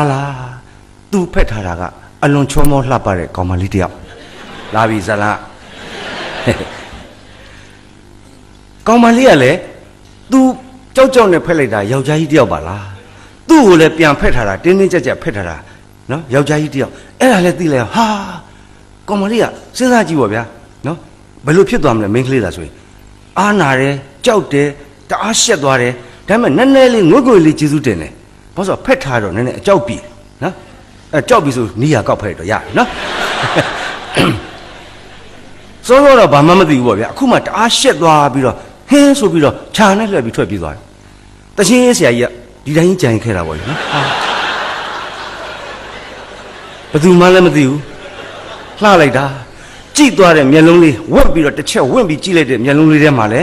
ခုနပြောတဲ့ရှက်ချင်းကြောက်ချင်းအာနာချင်းကျေးဇူးတင်ခြင်းဆိုတာအကုန်ရောပြန်ပွာသွားတဲ့အဲ့ဒီရက်သားတွေအကုန်လုံးပါတယ်မျက်လုံးလေးနဲ့ဟာတချင်းရတဲ့ဆရာတင်းသူနာမည်ကနောက်2ရက်3ရက်နှမတွေရှာရင်းနဲ့စကိုင်းမှာနေမဲ့ဆရာတင်း3လကြာသွားတယ်ကောင်မလေးကိုလိုက်ရှာနာမည်လည်းမမေးလိုက်ရဘူးမှလည်းမသိဘယ်ကြောင်မှနေမှလည်းမသိဟာနောက်ဆုံးမတွေ့တဲ့ခါကျတော့ဆရာတင်းမန္တလေးပြန်လာတယ်ဘာဘုံဆက်တနတ်ဒံဘာမှမရှိဘူးဒါပေမဲ့အဲ့ရတဲ့ပူကြီးကျယ်တဲ့ဒံရရပြီးတော့သူမန္တလေးပြန်လာမရဘူးဒီဒံအောင်သူဖောက်ခွဲလိုက်အချစ်တချင်းတပုတ်ရေးလိုက်သူ့တပည့်တိုင်ပင်ပြီးတော့နော်အဲ့အချင်းကိုစရင်သူကိုယ်တိုင်ဆိုတယ်သူကိုယ်တိုင်ဆိုပြီးတဲ့နောက်မှာဂီတလူလေ ရွှေမန်းတင်မောင်ဆိုတယ်ကျွန်တော်စားရဲပါတယ်ရွှေမန်းတင်မောင်အတန်နဲ့ဘယ်လိုမှမလိုက်ဖက်တဲ့ခါကျဂီတလူလေမောင်ကိုဆိုတယ်နောက်ကိုရင်းဦးလည်းဆိုတယ်အခုကျွန်တော်ဆိုမယ်ဆိုရင်လို့အကွက်ဆိုင်လာလို့တချင်းနဲ့တာရကဆောင်းတာပါဗျာနော်မဆိုင်အောင်လည်းလုံနေတာတချင်းလေးကရိုးလိုက်တာဗျာအချစ်တချင်းလေးပါဂရုဏာရတ္တနဲ့သင်္ကာရရတ္တကိုပေးတာပါအုံမုန်းကြီးကဲချစ်တာတော့အုံမုန်းကြီးစွဲမိပါပေါ့ခင်ရဲ့ချစ်လို့ပင်ပဲမောဟနိုင်တော်တယ်အော်မပြောဘဲနဲ့ကြားကြနေတယ်မျက်စီထဲမှာဝဲလဲမကြည့်ပဲနဲ့အစင်းမြင်အောင်နေမိတဲ့ကြည်သမောင်ဘယ်တော့ရိုးတာလဲမပြောဘဲနဲ့ကြားနေမကြည့်ဘဲနဲ့မြင်နေတယ်ဒီယောဂမသိဘူး hallucination နော် illusion မကြည့်ပဲနဲ့အစင်းမြင်အောင်နေမိတဲ့ဆက်ပြောတယ်အုံမုန်းကြီးတရက်လောက်ချစ်ရတာရဲ့သူ့အချစ်ကိုသူအသားယူရလေအုံမုန်းကြီးတရက်လောက်ချစ်ရတာရဲ့လင်မယားချစ်တက်တက်လိုက်လို့မမီပါနဲ့အမေအတိတ်တရားဟုတ်ဒီအလင်းကသူ့ချစ်သူတစ်ခါတည်းဖွဲ့တာသူ့ရဲ့အုံမုန်းချစ်တရားလင်မယားချစ်တက်တက်လိုက်လို့မမီပါနဲ့တကယ်မမီပါနဲ့စဉ်းစားလေးချစ်လေးပါပဲခင်ရဲ့ရေမြေတော်တောင်သမုဒ္ဒရာခြားစေကွယ်ရေမြေတော်တောင်သမုဒ္ဒရာခြားစမ်းပါစီမဆမ်းပါဘူးအဆမ်းမဟုတ်ပါချစ်တာမှန်ရင်တကယ်ရေမြေတော်တောင်နဲ့မကအနန္တစัจ java လာကွာပါစေခင်ရဲ့စัจ java လာတော့ universe တောင်ဒီလောက်ရှိမှ तू က infinity အနန္တစัจ java လာကွာစမ်းပါစေအရေးမကြီးပါဘူးလေအနန္တစัจ java လာကွာပါစေခင်ရဲ့အဲ့ဒီအကွာကိုလေ तू ကတအိပ်ရတယ်လို့ပင်ခင်ရဲ့မဝေးဘူးထင်ပါတယ်ဟာဆွဲစီတာပြီးတော့မှညစ်ပတ်တယ်မထင်ပါနဲ့ဂမ္မဒေါသတင့်တယ်မထင်ပါနဲ့တဲ့အင်မတန်ဖြူစင်တဲ့ platonic love ပါဆရာတင်ကသူ့ချစ်သူတင်စားထားတာဘယ်လိုတင်စားထားလဲခင်ပြူနမရဲ့ပင်ကိုလှကျွဲရွှေရုပ်ကလေးနဲ့ကြိတ်မြုံမရတဲ့ရွှေရင်မလေးလှပါတယ်မောက်အသေးတောင်နဲ့ဝဲအချစ်ညောင်လေးတွဲသူ့တို့ရဲ့မောင်ချစ်ဖူးကမောင်ဖူးကဆရာချင်းရလည်းပဲနဲ့သူများတွေအချစ်မြားတို့အချစ်စိတ်အချစ်ဆူးဆရာပဲနဲ့အချစ်ညောက်နော်မင်းဘာသိလို့လဲကွာမောင်ဖူးပါတယ်မင်းစူးစူးတယ်မြင်ရတယ်နှုတ်လိုက်ရတယ်မြားဝင်ဆိုင်တယ်နှုတ်လိုက်စိတ်ရတယ်မင်းညှောက်ဝင်ကြည့်တာနဲ့မင်းလက်သင်းကြားထဲမှာမင်းညှောက်လေးဝင်ကြည့်တာနဲ့မြင်နေရတယ်ကွာတဲ့ထုတ်လို့လည်းမရဘူးတဲ့ထုတ်လေမြုပ်လေထုတ်လေမြုပ်လေနောက်ဆုံးကျတော့အငုတ်ကလေးကြံထိကျတော့ဒါလေးပဲဒီလိုလှုပ်ပြီးတော့အောင်းတောင်းတောင်းနာတာမြက်တဲ့တန်ရောစင်ဖြည့်လို့ဒါလေးပဲမင်းအဲ့ဒါကမင်းတို့ရိုးရိုးဆူတဲ့ညောင်းကွာတယ်ငါဟာနှလုံးသားတောင်းနေဆူတဲ့အချင်းညောင်းမင်းစဉ်းစားကြည့်တာအဲ့ဒါကိုသူရေးတာမောင်သေးတောင်နဲ့ဝဲချင်းညောင်းလေးတွေ့တူပြောရောဘဲခါစပါယသနာကိုကောင်းတယ်နော်အဖြစ်လည်းမရှိပဲနဲ့ညစဉ်အိယဝေမှာလေးဆူတောင်းပါတယ်မပြတ်ခဲ့ပါဘူးဩဘုရားမှာဆူတောင်းတယ်တဲ့ဗါလဲနိဗ္ဗာန်မဲ့ဖို့ရက်တူတူတလုံးမှမပါပါဘူးနော်ညစဉ်အိယဝေမှာလေးဆူတောင်းပါတယ်မပြတ်ခဲ့ပါဘူးဝင်းဝင်းဆက်ဆက်ကလေးအနာမှာထိုင်ကအလှသာကြည်နေခြင်းတော့တယ်ထိုင်ခိုင်းပြီးအလှကြည့်မယ်ဒါပဲဘလောက်သိမ်မှုတဲ့အချစ်လဲ platonic love နန်ဆန်တဲ့အချစ်အလှသာကြည်နေခြင်းတော့တယ်ဘယ်အထီကိုချစ်တာမပြောတတ်နိုင်တယ်သူကြတော့မပြောတတ်တော့ဘူးအော်မပြောတတ်နိုင်ပါတယ်နောက်ဆုံးကျတော့အင်မတန်ရိုးတဲ့ဥပမာဇီးဖြူဖန်းကားဆိုငုံရွေများတောင်းထားလိုက်ခြင်းပါတယ်စာရေးဆရာနေဝင်းမြင့်ဆိုတော့ဒီနေ့မှာစာသားပြင်ရဇီးဖြူဖန်းကားဆိုကျွမ်းမြည်အောင်ကြိုက်ဝါပလိုက်ခြင်းမလုပ်ပါဘူးကျွန်တော်ညီတော်မောင်နော်အချင်းစိမ်မတော့မသိဘူးသူနော်အဲ့ဒီလိုအချစ်တချင်းကိုရေးခဲ့တဲ့ဆရာတင်ကောင်းပြီဂျပန်ခေတ်ကဘလောက်နှွဲ့လဲနော်အချစ်ကိုသူများတွေလို့မဟုတ်ဘူးအချစ်ကိုညှောက်နေသူကဥပမာပေးတယ်နော်အဲ့ဒီလောက်အောင်နှွဲ့တဲ့တွဲတဲ့သင်္ကာရရတ္တကရုဏာရတ္တအသေးစိတ်အလင်္ကာတွေနဲ့ရေးဖွဲ့နိုင်တဲ့ဆရာတင်ဟာတစ်ချိန်သောအခါမှာတိုင်းပြည်အတွက်တကယ်လိုအပ်လာတဲ့အခါကျတော့ဝီရယတ္တဆိုတဲ့နော်ရဲရင်ချင်းအံဗုဒ္ဓယတ္တအောစရာကောင်းခြင်းဆိုတဲ့အဲ့လိုယတ္တတွေပါတဲ့အားတွေရှိတဲ့တခြင်းတစ်ပုဒ်သူထပ်ရေးပါတယ်ဘယ်လိုလုပ်ရေးပြလဲဆိုတော့1929 30ဝန်းကျင်လောက်ကျွန်တော်တို့စာရဲဖတ်ရပါတယ်ဆရာတိုက်စုရဲ့ဆောင်းပါးထဲမှာပါပါတယ်အဲ့ဒီမှာမောင်ပတ်တောင်းဆိုတဲ့ရန်ကုန်မှာရောက်နေတဲ့တက္ကသိုလ်ကျောင်းသားတယောက်ရှိတယ်စာအင်မတန်တော်တယ်မစ္စတာဖာနီဝယ်တို့ဘာလို့ထောင်ထားတဲ့ကျွန်တော်တို့အဲ့မှာ Burma Book Club ဘာသာပြန်ပြိုင်ပွဲလုပ်တာ9ကပြိုင်ပွဲ4ကသူစုရတယ်တော်တာအင်္ဂလိပ်စာပြိုင်ပွဲနောက်ဆုံးကြတော့မောင်မင်းကြီးကဆက်မပြိုင်ပါနဲ့တော့မင်းမယ်ရအောင်မှာကြံတဲ့လူတွေပြိုင်မဲ့လူမရှိဖြစ်သွားလိမ့်မယ်အက်ဒီတာလို့ဆိုပြီးအက်ဒီတာခန့်အဲ့ဒီ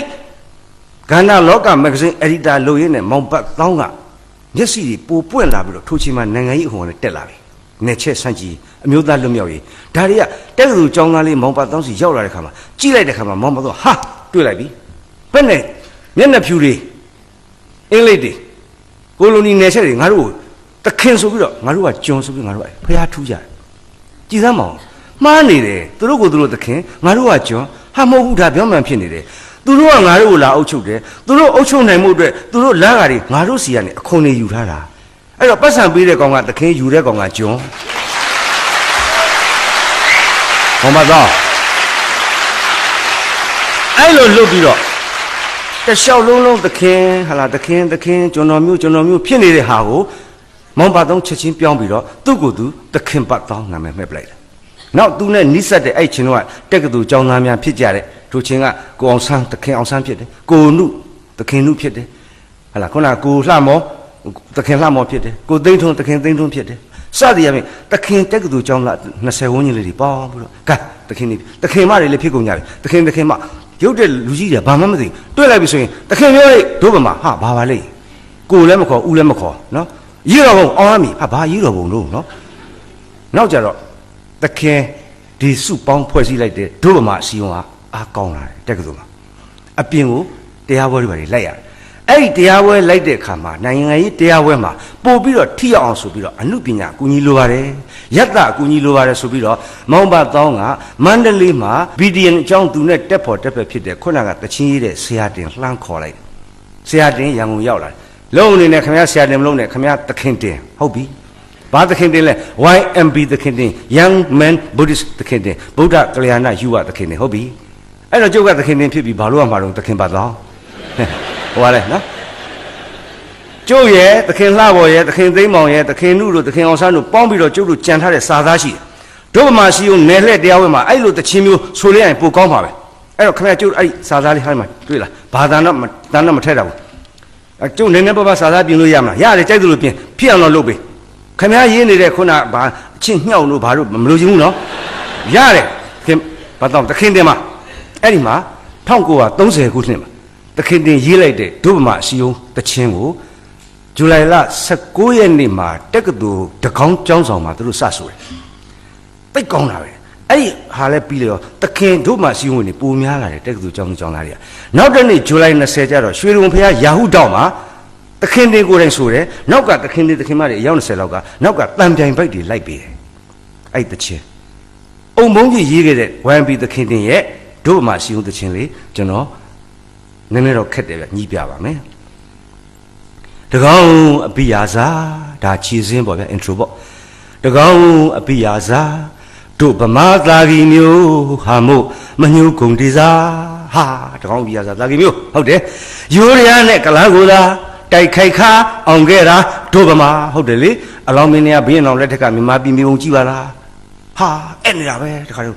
empire ရဲ့နဲတာမဟုတ်ဘူးလေတိမ့်ထားတာလေတခါတယ်နော်မျိုးကြီးတကောင်းအပိယာရိုးရနဲ့ကလားကိုသာတိုက်ခိုက်ခါအောင်မြင်ခဲ့တာနောက်ကြတော့ကလားဆိုတဲ့စကားလုံးကိုဖြုတ်လိုက်တယ်ဟောတော့ဒုဗမာအစည်းအဝေးထဲမှာကလားလူမျိုးတွေပါလာအာနာစရာကောင်းနော်အောင်ခဲ့တာဒုဗမာအဲ့လိုပြီးတော့မှစိန်မန်ခင်းအစ်စ်ပေါ်မှာပေါ့ဗျာစိန်မန်ခင်းအဖြစ်ကြီးဖြစ်လျက်ထင်းတလဲဂျုံရထုံနဲ့မသွေလောကဓမ္မရာဝေငါတို့ကံခေဖြစ်ရပြန်တယ်လေနော်ဘာဖြစ်သွားလဲစိန်မန်ခင်းကနေပြီးတော့ထင်းဖြစ်သွားတယ်ဒါပေမဲ့ဟေးသို့သောအရင်ကိုစစ်လျင်တခင်တင်ကအဲ့လိုလေးအတန်တင်ထားတော့နောက်ကတခင်မ30 20လောက်ကလက်သီးလက်မောင်းတန်းပြီးတော့ဗမာပြည်ငါတို့ပြေးပြီးတော့မှတခင်တင်ကဆက်ဆူတယ်နောက်ဥဒန်းဘယ်မကြည်စရာရာဇဝင်တွင်ထားခြေကိုအစင်လားကဘာတခွင်းမှဖြင့်ဗမာအထင်ရှာဒုက္ခတွင်မှညံ့ကြတော့မာလားဒုဗ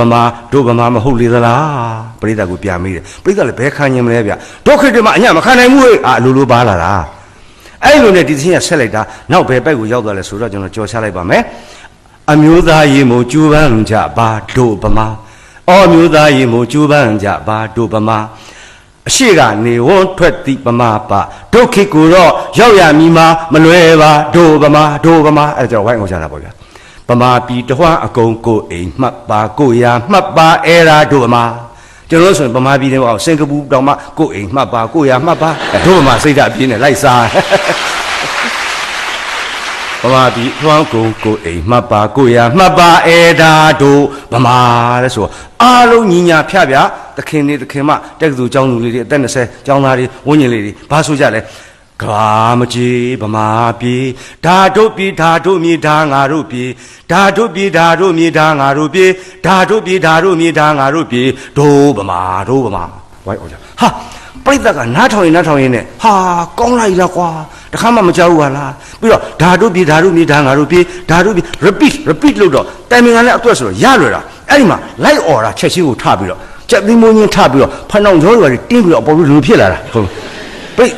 ဖိမင်ထပြီးတော့ဓာတို့ပြည်ဓာတို့မြေဓာငါတို့ပြည်ဓာတို့ပြည်ဓာတို့မြေဓာငါတို့ဟာတကွင်းလုံးဆူညံသွားတယ်အဲ့တော့ထက်ခါဆိုပြီးတော့ဒီစကလုံးကို beat အစိမ့်နဲ့လုပ်တာ rap နဲ့ hip hop ကြမှာမဟုတ်ဒီကလေးကစားတာဘောမှာ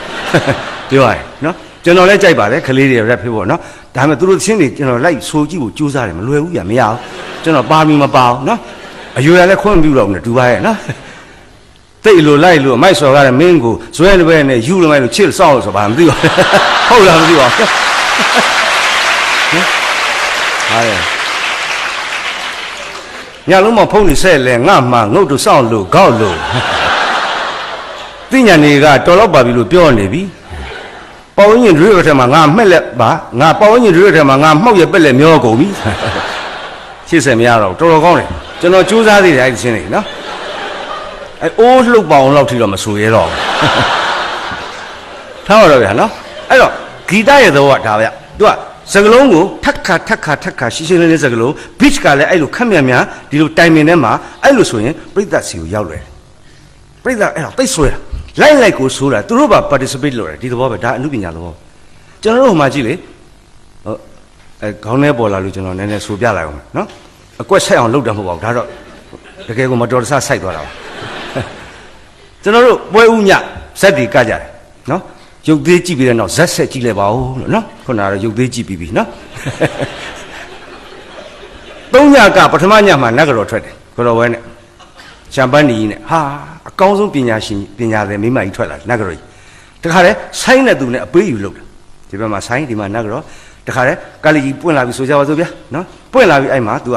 ပထမကားလေးကမပွင့်သေးဘူးချထားဒီနောက်ကကားလေးနောက်ကနေ तू ကအော်တာနတ်တန်ပြစ်တယ်တရားနတ်တန်ပေါ့ဗျာမင်္ဂလာရဲ့မမန်တိုင်းလေးလူမပြင်ရသေးဘူးဆိုင်းရနေဟုတ်ပြီပြို့ဟာလာပြီညာတန်ပေးတာနော်ရောင်းဆိုင်ရဲ့မလေးလေးတာမောငယ်စီနတ်ပြည်ထီလူပျော်ဝဲငယ်ကောင်းနတ်ပေါင်းစုချီအောက်ကဆိုင်းကနေပြီးတော့နော်ဆိုင်းဆရာနော်အဲ့ဒီကနေပြီးတော့ခေါင်းဆောင်ကနေပြီးတော့တခါဟာဒီနေ့နော်ကျွန်တော်တို့ဒေါ်တန်တန်နုဖွဲ့စည်းတည်ထောင်သောဟာလားရွှေအင်ကြီးရွှေဆက်ကြီးဟုတ်ပါရဲ့လားပြုဟုတ်ပေပြို့ဘာညာပေါ့ဗျာအဲ့ဒါမျိုးတွေပေါ့နော်ပျော်ဝဲငယ်ကောင်းနတ်ပေါင်းစုချီမေယူဘဟုဒါအလေးပဲရှိသေးတယ်နော်နတ်တန်ပြည့်တရားနတ်တန်မေယူဘဟုမြင့်မို့ထိပ်ပန်းဝေယနာကဟာလားသူဇာနန္ဒစိတ်တရနဲ့စိတ်တဓမ္မကျင်ရအများမိဖုရားအပေါင်းထောင်တောင်းမကငါတရားအမှားကြွားတာနော်ထောင်တောင်းမကငါတရားအမှားထက်ဖြန်းငယ်စမ်းဝရံခါဤနတ်များမှုလူတို့ပြည်တွင်နတ်များမှုလူတို့ပြည်တွင်ငါအရှင်းပြောရွှေမြူမီလာသည်တကားမင်္ဂလာဆန်ငင်းပွဲတော်ပေါင်းကုံရောင်လင်းမာတဲ့မင်းအများတို့ဟာဆိုင်ကလေဟုတ်ဘေးပြိုးဘယ်နဲ့ကပိုင်းထားတော့ဗျာနော်တိတ်လာတာအဲ့လိုပေးလို့နောက်ကားလေးကြီးပွင့်ထွက်လာတချင်းလေးဆက်ဆုလိုက်တယ်နောက်ဆုံးကြတော့မှဘာနဲ့သိမ့်လဲသူကတစ်ချိန်ငယ်မှနှစ်ချိန်သုံးချိန်ငယ်မှဥတင်းနော်နောက်ဆုံးကြကြည်တော်ရှင်ကျွန်တော်မျိုးတို့ကိုဖယားတိုးမှာပါ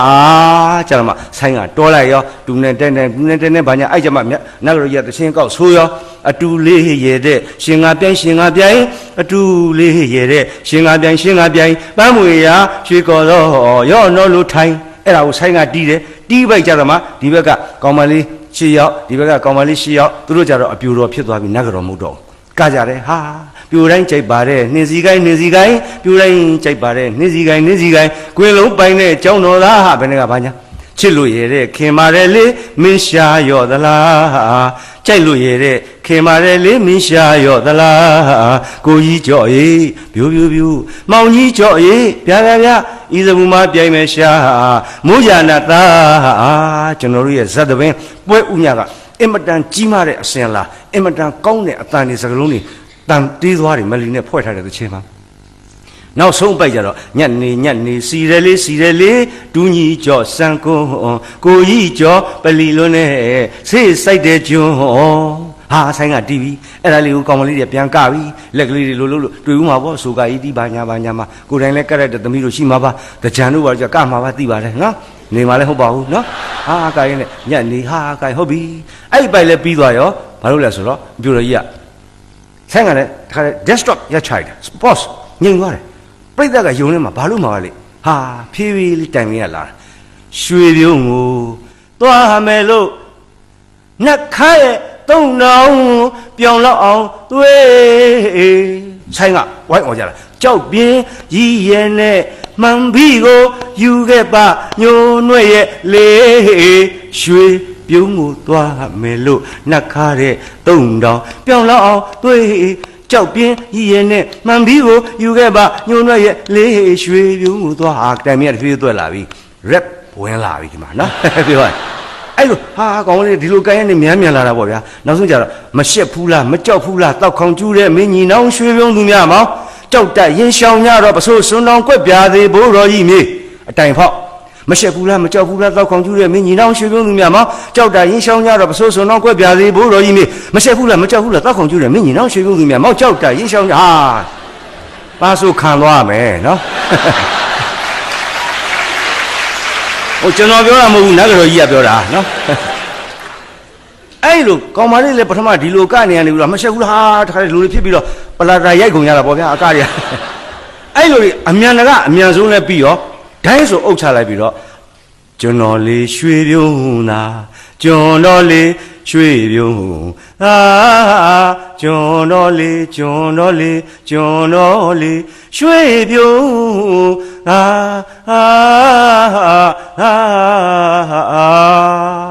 ကားလေးကြီးချကောင်းပြီဟေးဒီညပွဲရတော့နတ်ကတော်ကစပြီးစွာနေပြီမာမီချစ်တဲ့နော်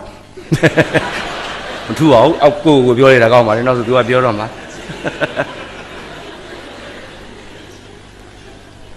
ကျွန်တော်မိခင်ကြီးခုနကကျွန်တော်ဖခင်ကြီးဥရွှေတောင်ကျော်ကတော့အသက်65နှစ်မှာကွယ်လွန်ခဲ့ပါတယ်မိခင်ကြီးဒေါ်စင်ကတော့ကျွန်တော်နဲ့လေရင်တစည်းတည်းပါလာပါတယ်ဟိုဒီဆရာမျိုးမြင့်ဘေးမှာထိုင်နေတဲ့အမေဒေါ်စင်ဆိုတာပါနော်အမေကတော့အောက်ကနေကျွန်တော်တခါမှဗမာပြည်တော့အနေနဲ့ရလှည့်ပြီးခေါ်တာအမေကျွန်တော်ဟောပြောစင်ကာပူကျမှနားထောင်မလွယ်ဘူးအမေရတယ်နော်ခွေးချဲနေကိုတခါလုပ်ပြဒီကကလေးတွေအကုန်လုပ်ပြီးတယ်အမေကို VIP မှာထားပြီးတာဟောမဲ့စာရေးဆရာရဲ့အမေဆိုပြီးတော့ထားပြီးတာပေါ့နော်အဲ့တော့ကျွန်တော်ဟောတာပြောတာဆိုတာဒီအမေဒီတခါပဲနားထောင်မှုတယ်အဲ့ဒါလဲစင်ကာပူကသက်ဆိုင်ရာပုဂ္ဂိုလ်များအားလုံးတကယ်ကျေးဇူးတင်ပါတယ်သားစာရေးဆရာရဲ့ဟောပြောချက်ကိုမြန်မာမျိုးမှာမဟုတ်ဘဲနဲ့နိုင်ငံခြားမျိုးမှာအမေတယောက်ကနားထောင်ဝေးရအောင်ဖန်တီးပေးနိုင်တဲ့ဒီကုသိုလ်ကြီးဟာနင်းတော့ကုသိုလ်မဟုတ်ပါဘူးဒီကုသိုလ်ကြောင့်မို့နောက်နေ့မှာဓာတ်တဲ့အစာပေါင်းများစွာဆက်ကအောင်မြင်မယ်လို့စိတ်ချပါတကယ်ပါကျွန်တော်ဆုပေးပါတယ်တကယ်ပါ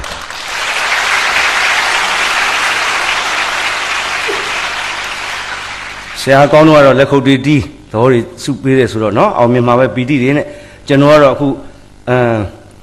အခုဒီမှာညီမလည်းပါတယ်တူလည်းပါတယ်ကြမှာဒါအမှန်ပြောရင်ဆွေမျိုးသားချင်းဒီလောက်ထိမစုံဘူးစင်ကာပူကျမှာစုပေးတာဆရာကောင်းတော့ကနော်ကျွန်တော်ဟောတာနားထောင်မှုလေ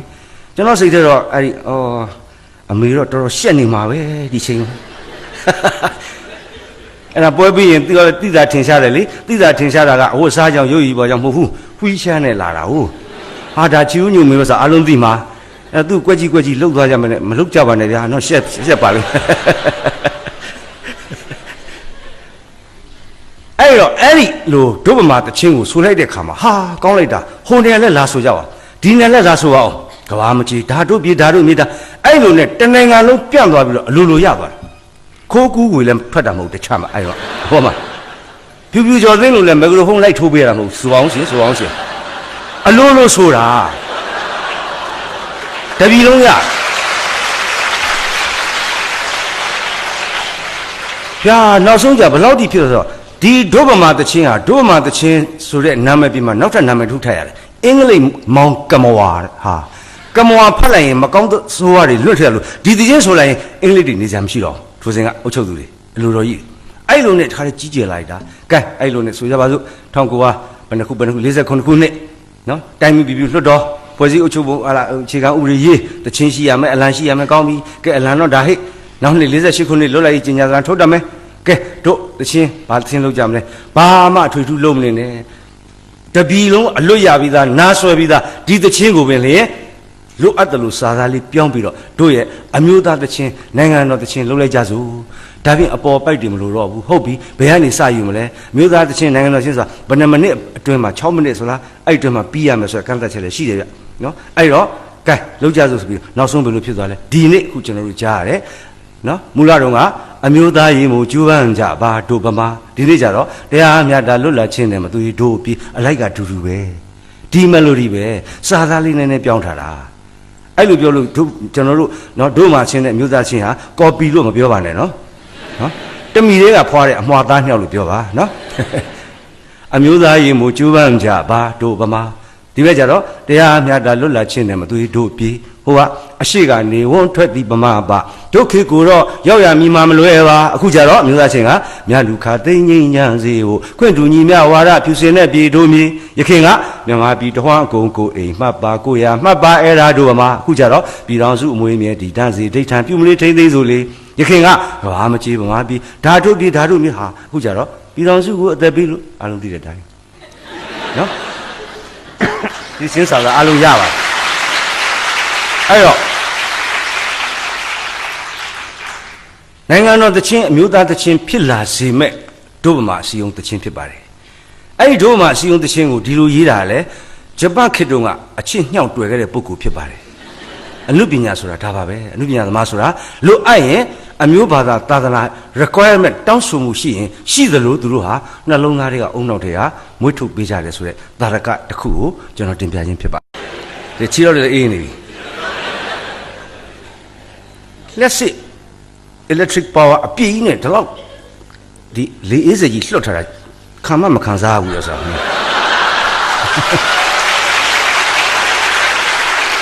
ကျွန်တော်ဆိုင်ဆက်ချင်းလည်းပြန်ဟောတာနော်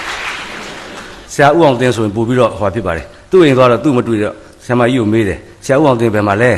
စမ်းကြောင်းဓမိကဝတီလာမှနေတယ်မင်းတို့ဆရာမရှိဘူးတဲ့ဟိုလမ်းထိပ်သွားတဲ့ဓာတ်တိုင်ကြီးမှာသွားဟောနေတယ်မင်းတို့မလာလို့လည်းမအောင်နိုင်လို့ဓာတ်တိုင်စီသွားဟောနေတယ်ကဲနောက်ဆုံး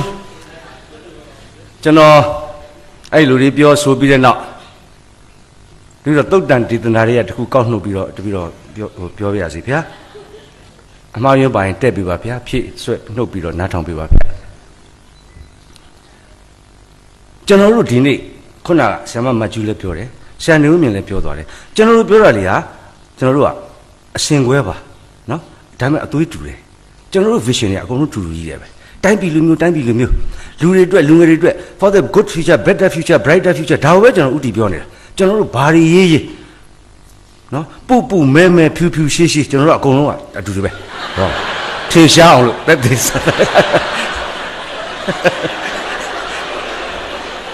ကျွန်တော်တို့မောင်နှမတွေရဲ့ကလောင်တွေဟာအမျိုးအစားတွေကွဲပေမဲ့ကျွန်တော်တို့ကြားမှာ harmony ရှိတယ်အဲ့ဒီစိတ်ဓာတ်တွေကိုကျွန်တော်တို့ကရောက်တဲ့နေရာတွေမှာတအားနိုင်တော့ကျွန်တော်တို့ကထုတ်ပြောနေတာပါနော်ကျွန်တော်ဟောပြောတာကြီးဟုတ်ပါဘူးအဲ့မှာဒီကနေ့တာရကထုတ်ဆောင်ပြနေတာကတကဘာလုံးစင်ကာပူမှာရောက်နေတဲ့မိတ်ဆွေများပိုသိပါတယ်ကျွန်တော်တို့ပိုမျက်စိပွင့်ပါတယ်ပညာโอเคကောင်းပါတယ်ဟာပိုလီ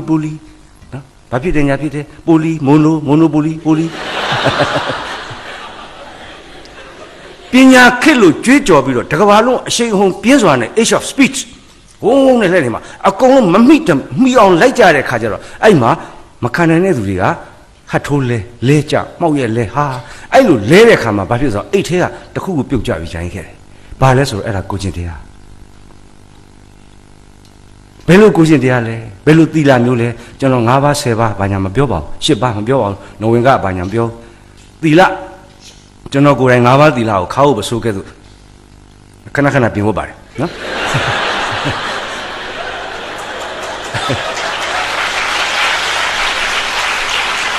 လေးပါတော့အတော့ကိုလုံတာကျွန်တော်ဒါသိကြတယ်နော်အဲ့တော့ဘယ်လိုသီလမျိုးလဲဘယ်လိုစိတ်ဓာတ်မျိုးလဲဆိုတော့ကျွန်တော်ပြောပြစီအရှင်အာနန္ဒကိုရောမြတ်ကြီးရဲ့စိတ်ဓာတ်မျိုးပါအမေချူညွရဲ့မင်းရတဲ့စင်ကာပူလာပြီးတော့အရှင်အာနန္ဒာနေရတယ်နော်ရှင်အာနန္ဒာကြောင့်တို့အားလုံးသိတာပေါ့မြတ်စွာဘုရားနဲ့ညီကိုဘွားဘက်တော်ပြီးတော့ပိဋကနှစ်ပုံမှာသုံးပုံမှာနှစ်ပုံအာကုံဆောင်နိုင်တာပြီးတော့ခုနအဲ့ဒီကဓမ္မဘာနာဂါရိကဖြစ်ခဲ့တာတက်တော်120မြတ်စွာဘုရားပြိဋိဘံဆက်ပြီးနောက်အနှစ်40ကြာကောင်းငင်မှာထက်ဝက်ဖွဲ့ခွေပြိဋိဘံပြီးတော့ကိုကထက်ချမ်းကွဲကြသွားတာအဋိဋ္ဌာန်နဲ့အဲ့လိုခွဲပေးတာအဲ့ဒီလိုအရှင်အာနန္ဒာကြီးအဲ့ဒီအရှင်အာနန္ဒာကြီးကြောင့်များမင်းကဘာမှအထွေထူးပြောနေလို့လေအရှင်အာနန္ဒာပါဆိုမှအကုန်လုံးကပြောစရာကိုမရှိတော့ဘူးပေါ့မဟုတ်ဘူးကျွန်တော်ပြောနေတာတစ်ချက်ကလေးဘယ်နေရာလဲလိုက်ပါစဉ်းစားပြီးတော့မြင်အောင်ကြားအောင်ကြည့်ပါမြတ်စွာဘုရားဝါတော်20ရတက်တော်55နှစ်ပေါ့ဗျာ35နှစ်ဘုရားဖြစ်တာအဲ့ဒီတက်တော်55နှစ်ဝါတော်20အရာတိအောင်မြတ်စွာဘုရားမှာအမြဲတမ်းပြုစုလုပ်ကျွေးပေးမယ်ဥပဋ္ဌာကရဟန်းမရှိဘူးဥပဋ္ဌာကဆိုတော့ဒီနေ့လူပြောရင်တော့ PSO ပေါ့ဗျာမြတ်စွာဘုရားမှာ PSO မရှိနော်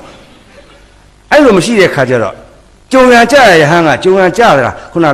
တပိတ်ပိုက်တာသင်္ကန်းလျှော်တာနောက်ကလိုက်တာလောက်တော့အစင်မပြေမှုဂတိကောက်မှုတွေအများကြီးတွေ့ရတယ်အထာမနှက်ဘူးပေါ့ဗျာနော်အမြဲတမ်းပြုစုလုပ်ကျွေးတဲ့ကိုကြီးအရာရှိမှသာလဲကိုလူကြီးဘာလို့လဲဆိုတော့ तू ကသိတာဒါထုံးစံဒါပဲမြတ်စွာဘုရားမှာကအရှင်မေဂိကလှုပ်လိုက်အရှင်နာဂသမန္လာဆိုဘွဲတွေမှတ်ပြီးတော့တပားစီအဲ့လိုလှုပ်နေတော့အရှင်ရမပြေတော့တချို့ရဟန်းတွေကဘုရားနောက်ကလိုင်းနဲ့တပိတ်ကြီးအောက်ချထားမယ်လှုပ်ဒီဘက်လမ်းကသွားမယ်လှုပ်ကတိကဖက်လှုပ်မြတ်စွာဘုရားကြီးတော့ကန္နာဂုရီတိုက်ထဲမှာရှိကျိတ်သောတာဝကကြီးများစုံညီတဲ့အချိန်မှာမိန့်တော်မူပါတယ်ခြေသားတို့ငါသည်တက်ကြီးပြီပင်မမီပေါ့ဗျာနော်ထို့ကြောင့်အမြဲတမ်းငါအနားမှာပြုစုလုပ်ကျွေးနေမဲ့ဥပဋ္ဌာကယဟန်တပါငါအလိုရှိတော်မူပြီဟာဟုတ်သားပါလားဓမ္မတောင်တွေကယူပြီးတော့စရင်ဒီယာရုဥပဋ္ဌာကယာရုကိုစတောင်းတာရှင်သာရိပုတ္တရာတပည့်တော်ခတ်မှာဖေရလက်ရတော်ရမှာဖေရတစ်သင်ချင်းနဲ့ကဘာတသိန်းပါမီဖြစ်ပက်ပါဖေရတပည့်တော်အထိုက်တန်ဆုံးပါဖေရပညာအေတတက်ပါဖေရတပည့်တော်အားထိုယာတုခံထားပါဖေရမြတ်စွာဘုရားပယ်တော်မူတယ်ရှင်မမောကလားပယ်တယ်မခံထားဘူးတပားပြီးတပားတောင်းကြတာမှာအကုန်လုံးကိုမြတ်စွာဘုရားညှင်းပယ်တော်မူတယ်တပားကမှခံတော်မမူခတ်တီတီနဲ့ရှေ့မှာထိုင်းတာကအရှင်အနန္ဒာမတောင်းဘူးသူများလည်းလို့ထမတောင်းဒီတိုင်းငုတ်တို့ဟာကျွန်တော်လည်းသူ့အမှုရာနည်းနည်းသတိထားမိတယ်စပ်ဖတ်ရင်းနဲ့အဲ့မှာနောက်ကယဟန်တွေကငါရှင်အနန္ဒာအားလုံးတောင်းပြီးပြီမြတ်စွာဘုရားခန့်တော်မမူအသင်မတောင်းရသေးတပါးကြီးကြံတယ်အသင်အားခန့်ထားခြင်းဟာတူတယ်တောင်းလိုက်တော့အရှင်အနန္ဒာဘုရားဘက်ကိုလက်အုပ်ချပြီးတော့ယဟန်တွေလှည့်ပြောတယ်ငါရှင်တို့ဒီစကလုံးတိုင်းမဟာဗုဒ္ဓဝင်ဒုတိယရမှာအတိအကျပါပါတယ်ဒုတိယရဆဋ္ဌမရဒုတိယပိုင်းမှာပါပါတယ်ငါကျွန်တော်တို့မင်းကုန်းဆရာတော်ဘုရားကြီးရှင်အနန္ဒာဘယ်လိုလှည့်ပြောငါရှင်တို့တောင်းယူမှရအပ်သောယာရုပူဒီမှာအပယ်နည်းတယ်ငါစီမတောင်းတယ်ဟာကျွန်တော်ရင်းလာရလားလို့ဖတ်ကြည့်သူကစဉ်းစားကြည့်ဗျာသုံးလောကထွတ်တာမြတ်စွာဘုရားရဲ့ဥပဋ္ဌာကယာတုဌာနန္ဒရရထားတယ်ဆိုဒီယာတုရဲ့နဲတာမှမဟုတ်တာဗျာလောကမှာဒါပေမဲ့ तू အဲ့တော့မတောင်းဘူးတဲ့တောင်းယူမှရအပ်တော့ယာတုဒီမှာအဘယ်နည်းငါစီမတောင်းနဲ့ဘုရားရှင်စီငါ့ကိုမမြင်မဟုတ်မြင်တော်မူငါအားခံထားလို့လင်အလိုလိုခံထားလိုက်ပြီငါစီကတောင်းယူမိမဟုတ်ချေဟာရင့်တယ်ကွာကျွန်တော်စိတ်ကတဲ့ရှင်ကအဲ့လိုစိတ်ထဲထင်ပြီးတယ်ပြီးတော့မှမြတ်စွာဘုရားရှင်လည်းသိတော်မူတယ်သိတော့ဘယ်လိုပြန်ပြီးတော့မိန့်တော်မူလဲဆိုတော့ခြေသားတို့တဲ့အာနန္ဒာသည်တဲ့သူများတိုက်တွန်းမှဤဟာကိုလက်ခံလိမ့်မည်သူမဟုတ်သူ့အလိုလိုလျင်လက်ခံမည်သူဖြစ်၏အမဲညီနောင်နှစ်ပါးတဲ့အပေးယူကမျှနေတာအဲ့မှာယဟန်ကြီးထပ်ပြောတယ်ငါရှင်တောင်းလိုက်ပါတော့မြတ်စွာဘုရားနှစ်ကြိမ်ရှိပြီမိန့်တော်မူတာလူလိုပြောရင်တော့ငါရှင်နော်ကိုလူဟထားတယ်ဝင်တော့ပေါ့လေဒီသဘောပါပဲနော်တော့အဲ့မှာရှင်နန္ဒာထတောင်းပြီဗျာကျွန်တော်ကဖတ်လိုက်ပြီဗျာပထမချိန်ဖတ်တော့ဖတ်ကြည့်ကောင်းလိုက်တာရှင်နန္ဒာဘယ်လိုတောင်းမဲ့ညီကိုလဲတော်တယ်ဖွားပဲတော်လဲတော်တယ်တောင်းတော့မနဲ့တူတယ်သိကြတော့တောင်းမမှုပါဘူးခဏလေးနဲ့ရသွားမှာပဲနော်ယာရုဝန်ဖွဲ့တွေဘာမှမလုပ်အင်တာဗျူးလည်းမလုပ်ဘူးပေါ့ဗျာကျွန်တော်စိတ်ထဲမှာအဲ့မှာရှင်နန္ဒာဘယ်လိုပြောလဲဘယ်လိုလျှောက်လဲအရှင်ဘုရားမြတ်စွာဘုရားတပည့်တော်ကအရှင်ဘုရားစားသောဆွမ်းကောင်းသောဆွမ်းမကြွေးပါနဲ့ဗျာအရှင်ဘုရားဝတ်သောသင်္ကန်းတပည့်တော်မပေးပါနဲ့ဗျာအရှင်ဘုရားနဲ့အတူတူခန္ဓာကိုယ်ကြီးတိုက်ထဲမထားပါနဲ့ဗျာအရှင်ဘုရားပင့်ဖိတ်လှူဒန်းပွဲတပည့်တော်မခေါ်ပါနဲ့ဗျာကျွန်တော်ကပထမကြီးဖတ်တော့ကွန်ပျူတာစီတံများမှားသလားတဲ့ဘယ်နဲ့မပေးပါနဲ့မကြွေးပါနဲ့表面一片呢，就是那几个。不要，现在呢，小来的吃的嘞，松，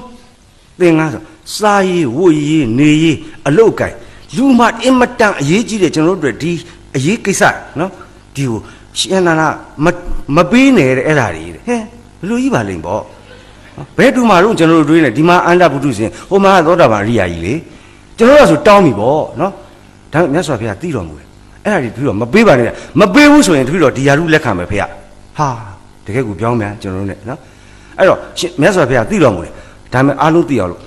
安那那，别阿别的个面比了面大的个人本的嘞，别输来的，先别啊，先别耶，你个比如录剧的，乌巴他个亚洲谈那来有，这比如有差别嘛，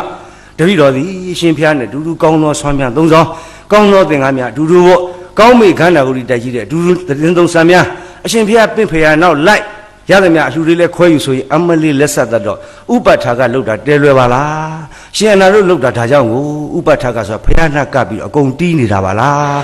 路不要么看你毛皮啊，你听罢了，哎路偏么看你毛皮啊，就讲亚丁亚到脱口里面特别着，龙王明白吧的皮啊，哈，这顶偏偏差了，爱情嘛，包说国内哪没眼里，就那哪记的，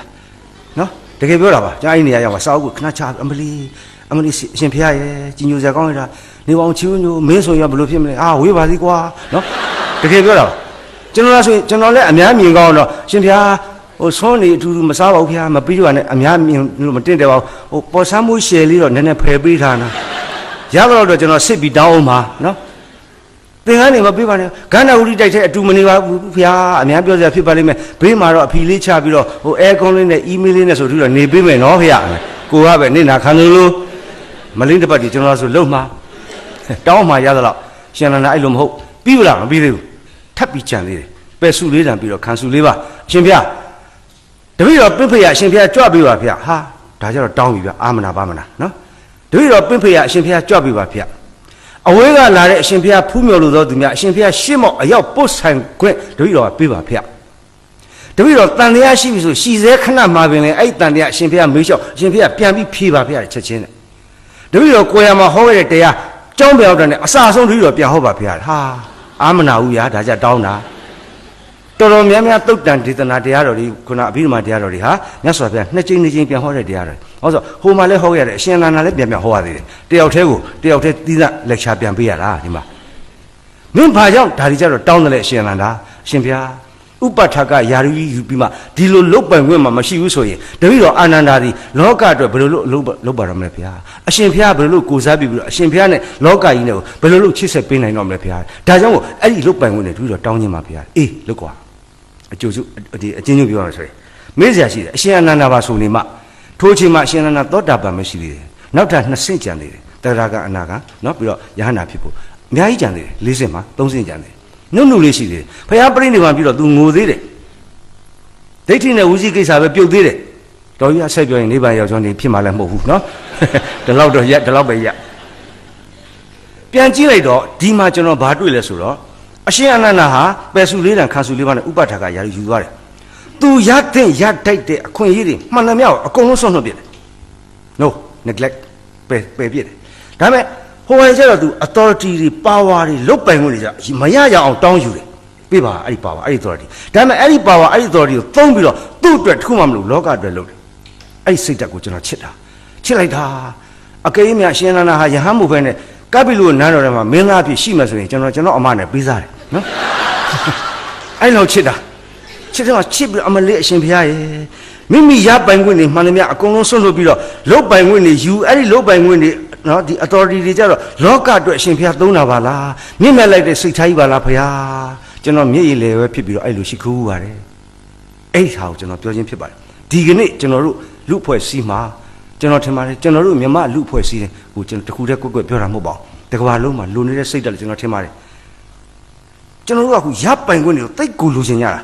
路这看见没地下你来路，100吧的，就那路不出什么哩。现在那路多大把嘛好大，有啊嘛不？但是单单是老多，100块我，第二种你那有不？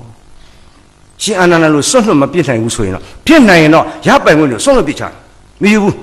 ကျူပေးစီသူများတွေလုတ်ပိုင်ခွင့်တွေတော့ပေးအကုန်ပေးဘာလို့ဆိုသူများတွေလုတ်ပေးကြဒီ authority ဒီ power ကင်ပြီးတော့အခုစာပေမြန်လို့သူများဖွဲ့စင်ကာပူဖွဲ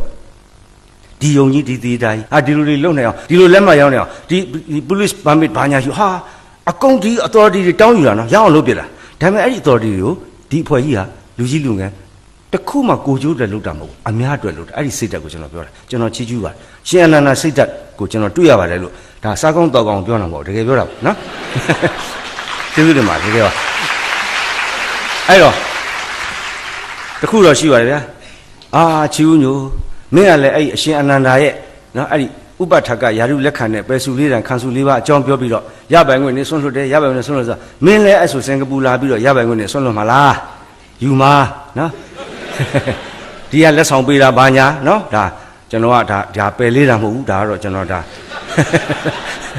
ါဒါပါတော့လည်းကလျှောက်ပြောတာပါနောက်ဒီကုန်းချုပ်ပဲရစီလူဥလပုံမြင်များတဲ့ကဘောလုံးမွဲလေးတစ်ဝဲရှိပါတယ်ကျွန်တော်ဒါလေးကိုပြောလို့ရှိပါတယ်ဟိုမှာလည်းပြောလို့ရှိပါတယ်ဟိုဒီနေ့ကပဲကျွန်တော်သင်္ကန်းကြီးမြို့နယ်ဘာညာပြောခဲ့ပါတယ်ဘောလုံးမွဲတွေခေတ်စားတဲ့ကာလတခါတော့ကဘောလုံးမွဲတစ်ဝဲချင်းပါတယ်ကံမဲ့ပြိုင်ပဲအသင်းနှစ်သင်းတစ်သင်းက7ယောက်စလုံးမျက်စိမမြင်ဘူးအကန့်အသင်းဆိုကြပါသူဗျာပို့ဆိုးတာဟိုဘက်7ယောက်စလုံးကတစ်သင်းလုံးယူနေတယ်အဲ့တော့အကန့်အသင်းနဲ့အယူသင်းမယ်နော်အဲ့လိုဆိုလိုက်ကြပါစို့7ယောက်စလုံးကောင်း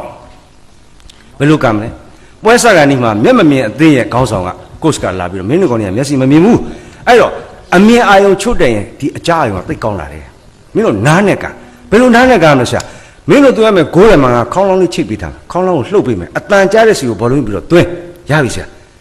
ဆက်ထားမယ်ဘောလုံးလည်းကျွန်တော်မြင်ရဘူးလေအေးဟုတ်သားပဲဘောလုံးကလည်းခြူလေးတက်ပေးထားမယ်ရပြီကျွန်တော်တို့ချင်းချင်းလည်းမမြင်ရဘူးဆရာအေးဟုတ်ပြီသားကဲမင်းတို့ချင်းချင်းမမြင်ရမယ်ကြားရအောင်ဘောကံဖဏမှာခြူလေးတွေတက်ပေးထားမယ်ဒါဆိုရလားရပြီဆရာတန်ကြားလိုက်နဲ့တန်ကြားခေါင်းလောင်းသွင်းရပြီအဲ့မှာအယူသင်းခေါင်းဆောင် तू ကလှမ်းကြည့်နေဟာမျက်မမြင်အသင်းခေါင်းဆောင်က briefing ပေးနေငါလည်းပေးဦးမှာပဲယူသင်းခေါင်းဆောင်ဆိုတော့ तू ကဘိုခေါက်လို့ခေါင်းဆောင်တက်ဖြစ်နေတယ်မှာပေါ့ကြည့်ရထင်တာပေါ့နော်အဲ့မှာလာပြီးအဲ့ဟဲ့ကောင်နေတယ်မင်းတို့ခုဘောလုံးကစားတော့မယ်နော်တဲ့မင်းဟိုကောင်နေတွေ့တော့မလားမမြင်မကန်းဘာမှမမြင်တာမဟုတ်ဘူးသိရရှာတဲ့မင်းတို့ဘောလုံးမဲ့မင်းတို့နိုင်မှာပါကွာအာနိုင်တာဟောရှာတဲ့ဘောလုံးနိုင်ဆိုတာမင်းတို့သိတာတဲ့သိဦးရှာတဲ့ဟမ်အယူတွေလေဘာမှကိုမသိရှာလားအကုန်လုံးကတော့ကျွေးမွေးထားတာဟာဝါဖီးထားကြိုင်းပြီးတော့အကုန်လုံးပြည့်စုံတယ်မျက်စိမြင်နဲ့နားကောင်းတယ်အကုန်ကောင်းတယ်ဒါပဲကြွားတယ်ဟာအဲ့မှာအယူကောင်းတော့ကမင်းတို့ကောင်းနေကွာဘောလုံးမွဲနိုင်တယ်ဆိုတာဂိုးတိုင်နဲ့ကိုဘောလုံးများများသွင်း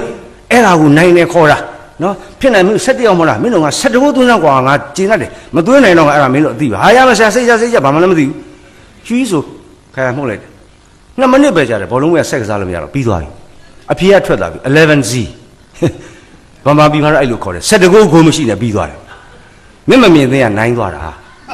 ဒါပေမဲ့မျက်မမြင်သေးကတလုံးမှသွင်းရတာမဟုတ်ဘူးအယူကကိုသွင်းတာဇလာဖြစ်ပုံကဗျာအယူသင်းခေါင်းဆောင်ကသူကိုယ်တည်းကလည်းမခွဲချက်တတ်ဘူးအဲ့တော့မင်းတို့သွင်းရမယ်ဂိုးကဒါမင်းတို့စောင့်ရမယ်ဂိုးကဒါမမှားလိုက်မိခရလည်းမဟုတ်ရောကပတင်ကထွက်လာပြီးတော့အာကြည့်တော့ဂိုးတိုင်တော့တွေ့တယ်ဝေးတာကွာကြည့်အောင်ငါတို့ပဲရှိရင်ကောင်းပါအာကြည့်ဟာရှိတယ်ဟာငါတို့ပဲမှာအမေခေါင်းကောင်းလေးနဲ့ဟာ तू ကဟိုကသွင်းဖို့လှုပ်ပေးထားတာ तू မသိဘူးအဲ့ဒါနဲ့တီလည်းမဟုတ်ရောကပတင်ထားဟာပြေးတယ်လာပြီးတလုံးပိတ်ထိုက်တော့ဟာအယူကူသမားသဘောတွေကြတော်တာငါပတင်ကပတင်စဆိုင်တလုံးသွင်းနိုင်တယ်ပိုက်တောင်ကဘောလုံးလေးထုတ်ပြီးတော့ဒီမှာတက်ဟေ့ကောင်မင်းလည်းချဟေ့ကောင်ဒီတက်ဟေ့ကောင်မင်းချဟာဒီနာပြန်သွားသဘောတွေကြဒီကောင်ဟေ့ကောင်ရောက်ခေါင်းတိုက်လိုက်ဟာဝင်သွား10လုံးပြီးတော့ငါပဲကြံတော့တယ်ပိုးတောင်လွယ်သေးတယ်တဲလိုက်ပြီးတော့ကြည့်တော့မရှိဘူးနောက်ပေါက်လေးကိတ်ထည့်ပလိုက်ဥပဒေသားကမြည်သူပင်ဖြစ်စေမြည်သူပင်ဖြစ်စေမြည်သည့်အခြေအနေမှာပင်ဖြစ်စေအားလုံးမြည်သူပင်ပြည့်စုံသည်ဖြစ်စေဓမ္မအဓမ္မဝိဇ္ဇာအဝိဇ္ဇာအမောဟမောဟအမှားအမှန်ခွဲခြားသိနိုင်စွမ်းသောပညာကန်းကွယ်ရင်ကိုယ်ကိုသွင်းတဲ့ဘဝရောက်သွားနိုင်တယ်ဒါဥပဒေကပြော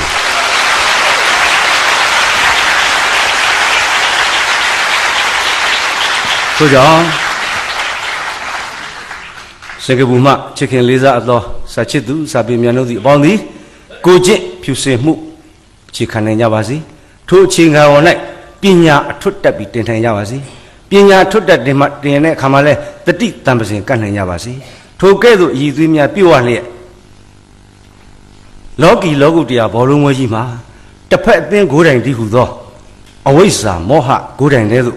ပရဟိတလောကဟိတခေါ်တဲ့အနိုင်ကိုးများကိုတလုံးပြီးတလုံးတွင်းနိုင်သောအောင်မြင်သောချန်ပီယံများဖြစ်ကြပါစေဆန္ဒပြုရင်းဒီကုန်းချုပ်ပါတယ်ကျေးဇူးတင်ပါတယ်